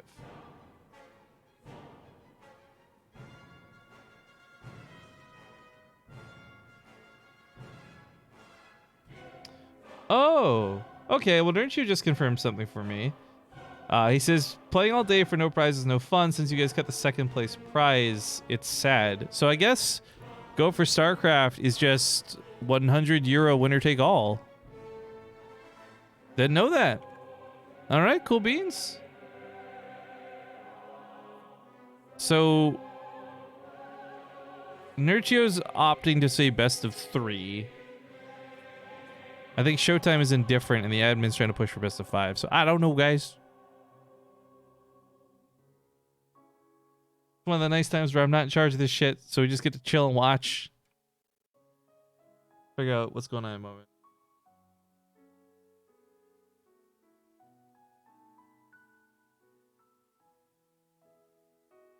Nurchio has very little confidence in winning this. Feels bad, man. All right, well, looks like Showtime says let's do best of 3. Nurchio says let's do best of 3. So I think the admin's gonna let them just do best of 3. Okay, so now we have a more definitive answer, guys. It's a best of 3 coming up. Best of 3 grand finals coming up. Showtime versus Nurchio. I'm sorry that was so confusing.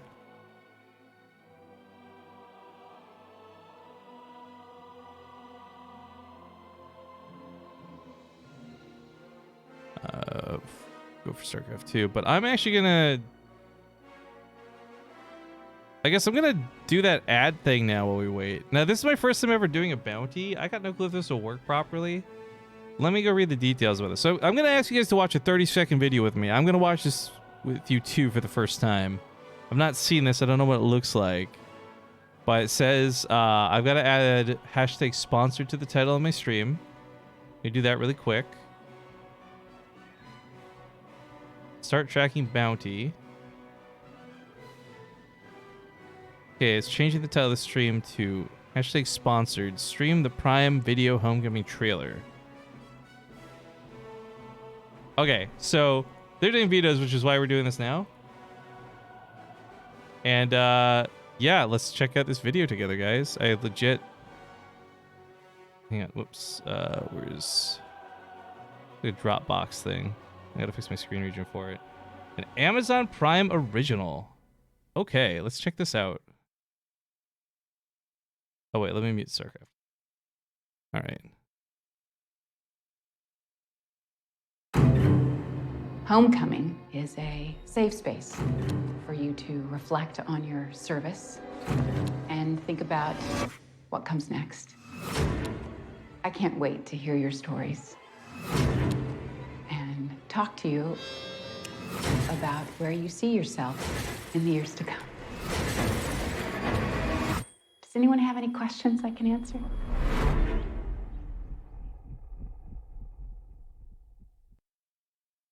I have so many questions you can answer, Julia Roberts. Whoops. Started playing again. I like Mr. Robot. I like Julia Roberts.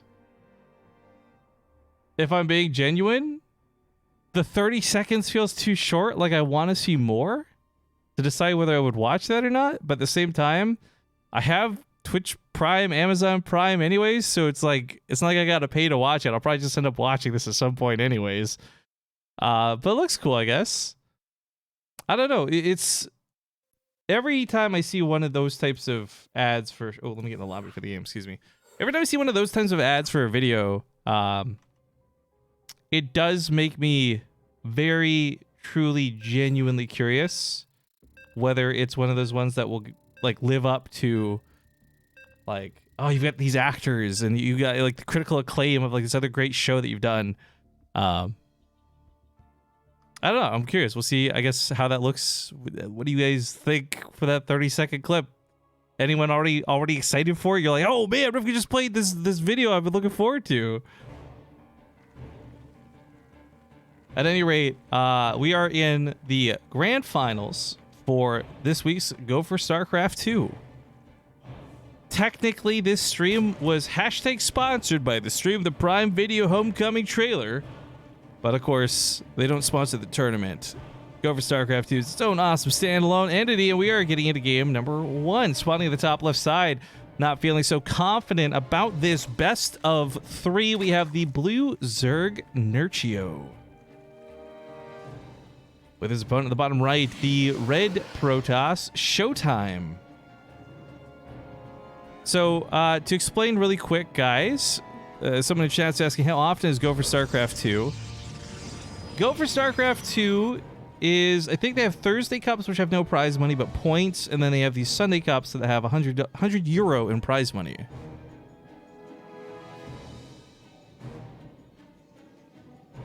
This movie has no Spider-Man. I remember when Julia Roberts was young, says Dehumanizer. Dude, I don't know. I like Julia Roberts. She's one of these women that like aged well, I think. Her and Sandra Bullock. But yeah, there's so many different streaming services now, right? You've got like Hulu, you got Netflix, you got Amazon Prime. It's kind of difficult justifying paying costs for all. It kind of sucks that they're all split up and aggregating, and now DC's got its own and all these other things. The one thing I do kind of enjoy, like, I really liked watching The Tick, because that was one of the Amazon Prime ones, I think. Maybe, I think that was the original? I hope I'm not wrong on this one. But I really enjoyed watching the rendition of The Tick. That was pretty good. So, again, I'm already paying for Amazon Prime. It's just nice having the other benefits that go with it, whether it's a movie or a show, Homecoming, etc. Just cool stuff. Anyways, that's my first ever bounty. I hope I did that correctly. I guess I'll find out later when I get yelled at for doing it incorrectly. Or not. Either way, thank you guys for enduring the sponsored content. At any rate, focusing back at the game, to talk a little bit about the morose of Nerchio here. He was saying he wants to do a best of 3. There's no second place prize because it is all or nothing. 100 euro to the winner, 0 euro to the loser.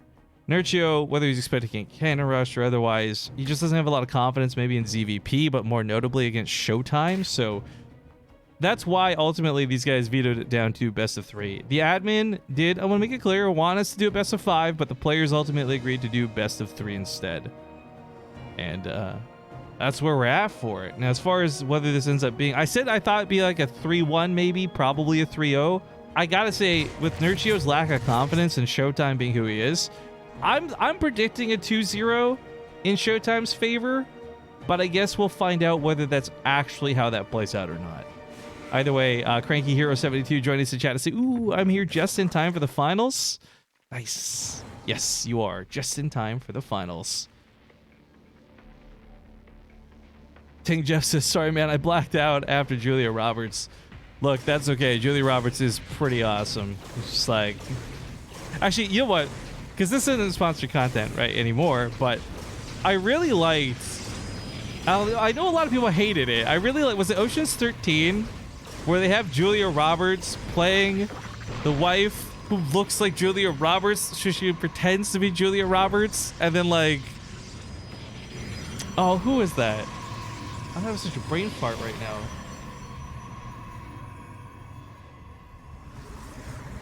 The guy from Die Hard, what's his, Bruce Willis, in the movie recognizes her and is like, Julia. I don't know, not a lot. I don't think a lot of actresses could have pulled that off. It was a lot of fun. Anyways, as far as things go, I missed a couple of shoutouts I got to do. Because we had Hard Nerper come in with a 3-month resub before we got to the finals. Thank you so much for that, dude. Mind James with 100 bits, his nice hoodie. I know, dude. It's so comfy. And you spelled my name right and everything. I love it, dude. Thank you, Stream Elements. Shandith as well. No, we got him for 50 months. Thank you guys all for supporting the stream in whatever way you find best. Anyways, as far as Nerchio's game goes, really nothing off kilter so far. I think he's done a really good job scouting. He's trying to check for those pylons. He's got a third base set up. His layers well timed. I mean, I don't know why Nerchio feels a lack of confidence in this map. Maybe it's a balance wine thing. I don't know. I think he's pretty good.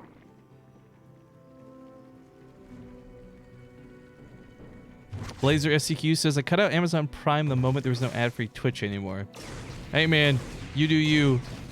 I just have Amazon Prime for its like 1 day delivery and 2 day shipping or whatever it is. It's very worthwhile for me, so it's like whatever, I've got it connected anyways. I was a little bummed about that though, because I really feel like, if we're going to be honest for a moment here, I don't want to turn this into the topic of discussion because we have a lot of Phoenix about to attack, but I feel like the move that they made with that is not going to encourage people to buy Twitch Turbo. I think it's going to encourage people to ad block more. And that scares me. That terrifies me. Because, like, wow, we rely on ads a lot, actually, for the channel. Funds a lot of what we do. But, like I said, don't want that to be the full topic. We'll discuss that another time. Phoenixes don't get to the main base, but they are finding overlords out in the middle of the map. Nerchio gets a nice run by to the other side. I love the way he ran through the mineral lines ahead of time so the adepts wouldn't get that extra shot off. But even then, with this surround, he can't quite kill all the adepts in time to get on the Nexus. Had this been unguarded, Nerchio possibly could have hopped in there for a full surround and killed a Nexus, but not the case anymore, sadly. Also, I think I can change the title of the stream back now. I'm not sure.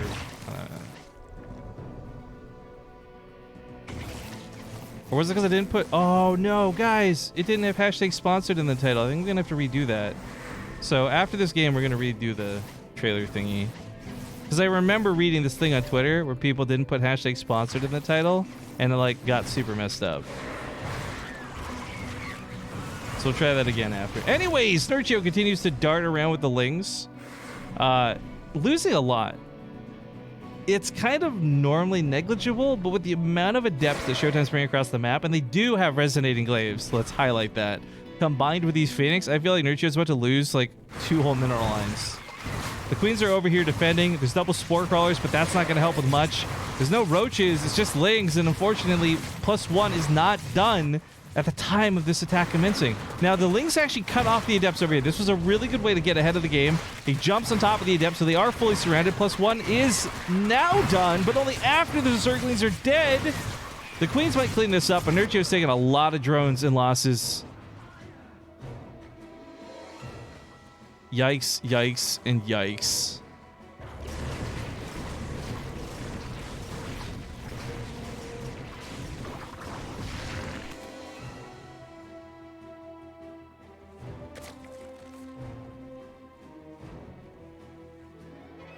Well, that's 24 dead workers. Nerchio's left with 58, 33 dead in total over the course of the game.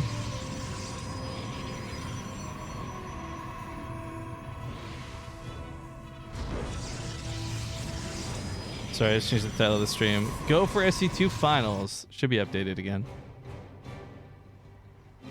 Anyways, as Nerchio continues to run around the map with the Lings, he's just not finding opportunities to get that counterattack damage done. The +1 timing really hurt there, as he was just barely off with it. And I think it would have helped, it really, not even think, it would have helped clean up the Adepts much faster than he did. Unfortunately, in this situation, though, yeah, he just had to eat those losses. Now, here's the plus side, right? Nerchio has bridged that gap. Since then, he's on 4 bases. He's got a lot of extra drones that were made. He's caught up. But it's not exactly equalizing out the game. The problem is still, like, this came at a cost. Whether it was later tech, like these upgrades, or whether it was a lack of army supply, which I think was more evident, Nerchio is still hurting from the previous attack. But this is where area of effect damage for both players gets really interesting. On one hand, if the Baneleys can get some great connections, they can do some crazy damage. However, on the other hand, if the Storms get good damage in, then the Baneleys get completely negated, and it's just bad news bears for Nerchio from there.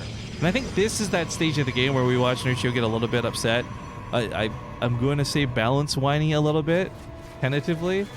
But But honestly, it's a question of like whose AoE ends up being better. Cranky Hero 72 says, how come you and Wardy are doing separate broadcasts of the same match rather than co-broadcasting? Well, on one hand, dear friendo, I did offer to Wardy to see if he'd like to cast this together. He did not reply. Secondly, we are, at the end of the day, two separate people who do two separate Twitch channels. It's kind of easy to forget because we do hang out and do some casts together, but the reality is Wardy may just be happy doing a solo thing. If you guys haven't heard him say it before too, Wardy doesn't hate other people, but he does hate duo casting because he likes not having to listen to another person speak, which this would be the perfect opportunity for me to dive in and make fun of him. But the reality is, I think that makes total sense. He built his career solo casting. It's not as easy and fluent for him to maybe listen to someone else talk while he casts. Lord knows that's evident when he's here because of how much we goof around together, right? But for me, I started with Zombie Grub. I was, for lack of a better phrase, even carried by Zombie Grub in the early days. I didn't know what I was talking about. So I have built my career with duo casting, and I've only recently learned to solo cast. And I think Wardy's kind of the exact opposite. Like, he's learning to duo cast more and more as we hang out and do other stuff, but he's also someone who's like preferring solo casting. I don't know. I'm talking about Wardy more than the game, so who the hell cares? Got a lot of Bailey's just finish up here for Nurture, but the problem is these storms are hitting well, and he's not missing. Like, Showtime's actually nailing it with some of the force fields that were perfect. Well, almost perfect. He ended up eating a single Bailey. Tisk, tisk, and pish posh, but realistically taking really good trades here. Both players are on +2 weapons, so it's kind of a glass cannon situation on both sides of this. Stream is showing just chatting category for me. That's interesting. I've literally never listed just chatting before, but now I know. Day I learned. The Immortals are backing away from this. Now, the flank attack that Nurture just tried to pull off was kind of cool, but unfortunately, while all of this focus is going down on this main army fight, he's losing out to run-bys. We got new Storms, new Templar, who faces a GG's, and Nurchio doesn't ever GG, guys, so you know it's serious business as Showtime takes game 1 in this best of 3. But like I said, we're going to redo that homecoming video because I'm not sure if I did that correctly or not. I kind of feel like maybe I messed it up by not having the hashtag sponsored in the title there. So,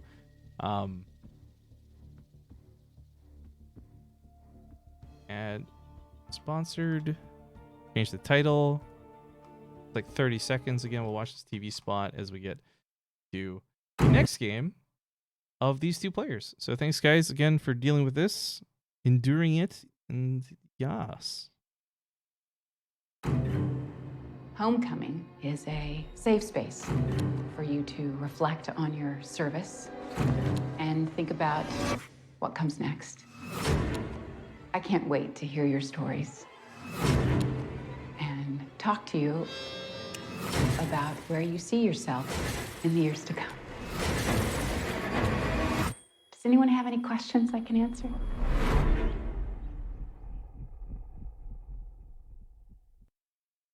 Yo, I definitely, you know what, like, keeps replaying. I'm definitely getting some, like, Shutter Island vibes with that. I don't know if anyone else. All right, let me get into the game. Map 2 is going to be going down on Blue Shift. Here we go. See you guys in game.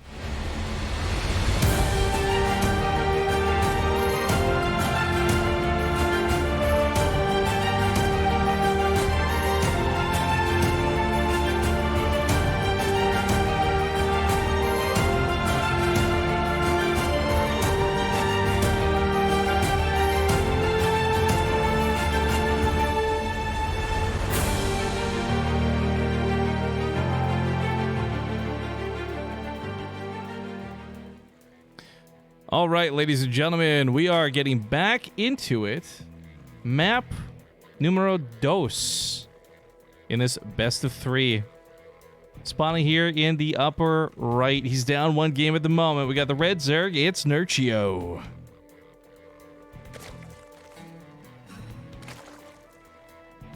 And at the bottom left, the blue Protoss. Showtime.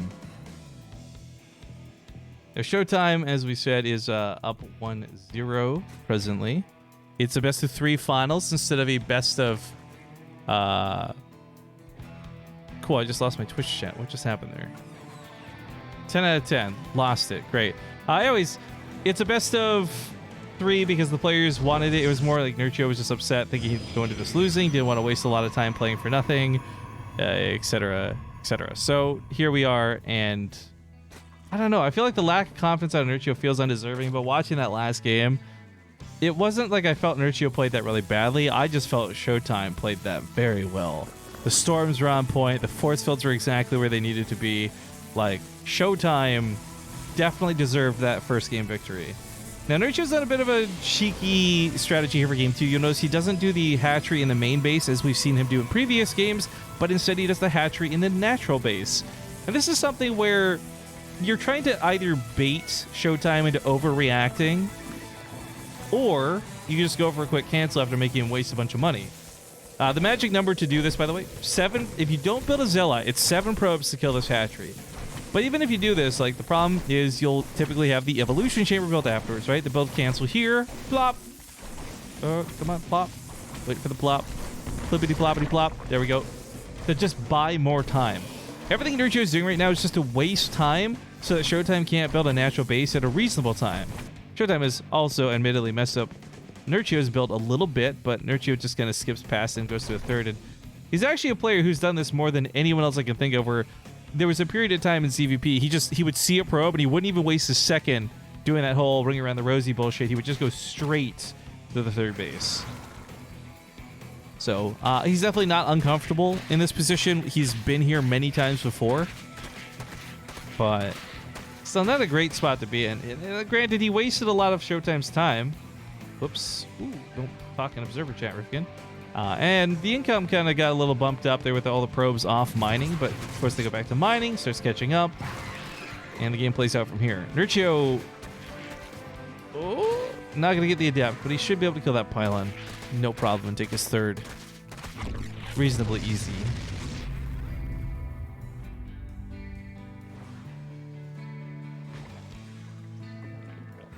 Well, as the adept transfers away, lonely girl that she is, gets out once more.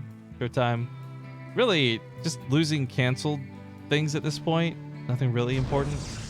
Just the pylon, I guess.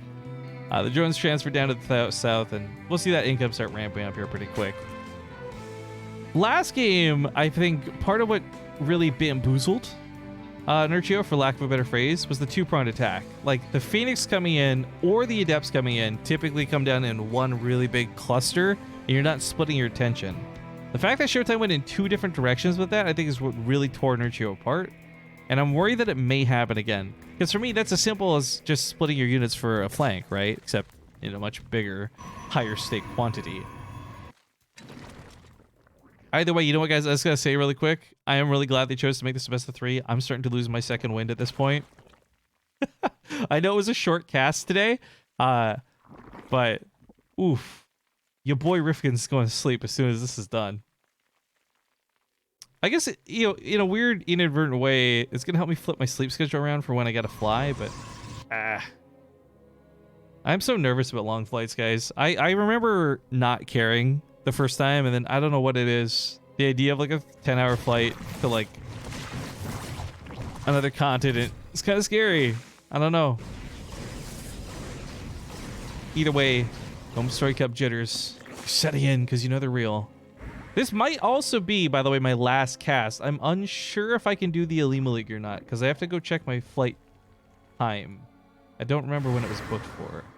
So, just on the off chance that this is my last stream with you guys until Home Story Cup, because I mean, I'll be casting as we're at Home Story Cup, so it's not like goodbye, but I just want to say thanks for joining in. This wasn't really something planned, and I don't do Go for StarCraft that frequently, but honestly, had some fun games today, and it was a really fast-paced tournament too, so shout out to the folks who run Go for StarCraft, and of course, thank you guys for tuning in and watching it alongside me, but this game does progress. Showtime moves towards his third base while I've been kind of jibber-jabbering here. Nurchio's also got the Watchtower, which is kind of cool, but I don't think the Watchtower saw this coming. So 2 Oracles, a Phoenix. I mean, classically what you do with the Phoenix is you lift up the Queen and CC it so the Oracles can do damage, but she was nowhere close to the mineral line, so it's just kind of a little bit awkward, frankly.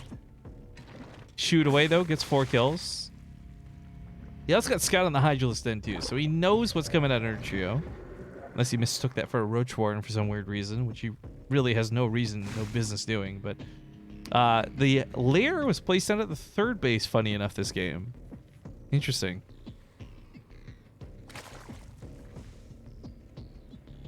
Well, with the lair at the 3rd, Nurtrio, I guess, doesn't have his timing revealed in terms of tech because... Oh, it's been scouted now. Never mind. I say it might be questionable, but then I realized he's not the Hydrostin anyway, so it doesn't matter. I was about to get this whole tangent that was completely irrelevant, so we'll just shut that bad boy down for now. And permanently. Boy, that's the tired coming in, guys. 7 Hydras coming out. He's got Groove Spines coming up first. That's going to give them that little bit of extra range so they can get some good shots in. It's not fun chasing air units down, but sometimes you just luck out and they fly over top of you, kind of like what we almost just had happen here. Ooh. Got a little bit of spooky, guys. Also, oh shit, they just announced Home Story Cup. The last player is going to be Sue. That's awesome. I actually am a huge fan of Sue ever since we got to see him at G-Star. I didn't really care much about him, to be honest. But when we were in Korea casting the Alima League Finals live from the G-Star convention, which I think is actually happening this week. Funny enough, coincidence of timing. That's where I got to meet Sue and Gumiho for the first time. Both super cool dudes. At any rate, the oracles are pushed off once again. Not really getting that damage done. They're not. I mean, they got Revelation cast in the Hydras, so he knows where the army. Well, he had just wore off, but he knows where the army was. It's not a question of getting caught off guard by flying the wrong direction. And we see storms. We got weapon upgrades that just finished up for Showtime. He does have charge already completed too, so this army is well set to take on the Hydras. Nurtrio is doing the right thing, like in terms of like you get Banelings to counter the Zealots, but then the Storms counter the Banelings, and the Hydras are just kind of like, oh look, we also suck against Storms, and it's a not great situation for Nurtrio. Also, guys, I'm having my mind blown. Has this always been here on Blue Shift? Has there always been rocks down? Oh my god. I think I've just never seen anyone break them before. I'm having a real crazy pants moment. Ting Jeff says, remind me why you're going to Germany. I missed it. Dude, I'm going for Home Story Cup. BaseTradeTV is going to run the B stream there. Like, it's not going to be Take TV Black with, like, riffing casting. It's BaseTradeTV. It's going to be the B stream. It's going to be good times. I'm really looking forward to it. And I think what's great, too, the first time we went, we had a lot of conflicting sponsors, which created some, not crazy drama, but mild drama. Like, I had the bot running from my computer at home, so I couldn't stop it while we were in Germany and stuff like that. This time around, no problems like that. It should be a smooth ride. But this is not so smooth for Nurtrio. Now, this is the equivalent of losing his 3rd, but unfortunately, he put all his tech up here, too. So this all in on the other side of the map. Oh, it's going to catch a lot of that front line. No force fields. No storms until it's a little bit too late. Nurtrio gets some good connections, but I don't know if it's good enough. Keep in mind, he has just lost his tech, essentially. It's not even about the hatchery or the mining. This is where the Hydralist Den is. This is where the spawning pool is. This is where the Evo chamber is. Like, his main base getting compromised. No, he doesn't lose the lair, but he still loses everything that the lair allows him to build. So these Banelings are catching nothing. XDs come down. That's going to be it, ladies and gentlemen. Showtime is going to be your Go for StarCraft champion for this Sunday. €100 in his pocket, not to mention some points to go through if they still have the monthly finals. I just realized I don't actually know if they do. It's been a while since we've done Go for StarCraft. Thank you guys for joining me on this unprepared broadcast. It's good to finally be casting some stuff again. I really had a good time. Short, sweet, awesome, and of course you guys fucking spoil me rotten. I got a couple $100 now to spend in Germany. Of course, taking that and converting it to euro is going to make me have like dick all, but I still am going to have some spending money. So thank you guys for that. Really appreciate it. And by spending money, I mean cover the cost of some dumb stuff that came up at the last second. I'm going to end the stream here though because I am exhausted. I'm very sleepy. So it's Home Story Cup next weekend. Marcos, I believe it starts on Wednesday or Thursday and goes through till Sunday, I think. I want to say 22 to 25. I could be wrong. Either way, I believe I fly out on the 20th, and I lose the day flying, so I actually arrive like evening of the 21st. So I get there like just in time. I'm looking forward to Homestory Cup, guys. So I don't know if this is... I might be able to squeeze something in. Maybe I'll play campaign, or maybe I'll do World of Warcraft. I don't know. But on the off chance that this is my last time seeing you for a little bit, don't worry, guys. The downtime's almost over. I'm going to be live with Homestory Cup for the week, and then after we get back, it's all about Ting, and the patch will be live, and the new maps will be out, and all this cool stuff will be going on. So thank you again for watching and enjoying the show with me today. It was fun. I'm gonna... Normally I would hum and ha about who I want to host, but it's not even a question. There are great StarCraft 2 streamers streaming right now, okay? To recommend a few off the top of the list, you've got Neuro, you've got Lambo, you've got Hero Marine. I mean, there's people like Wardy and Crank and TLO. There's a lot of StarCraft content. There's Jane. I fucking love Jane. She's so cute. We hosted her last night. But I'm going to go host my favorite person, Sky. And I'm going to show you guys why before I do, right? Sky is like a Fortnite streamer, but her community is so nice. In fact, fuck you guys. You take notes and learn. Hey, guys. Because every time I'm here, it's like the most welcoming, super nice chat. And I love their community. I don't know what to tell you. So I'm going to give her a host. You guys can perhaps mingle, check it out. You what? I say hi in my chat. None of you fuckers say hi to me. Hang on. Look at that. We're dying, guys. We're almost out of subs. Hi, guys. Let's do a comparison here real quick. Nothing. Fucking nothing.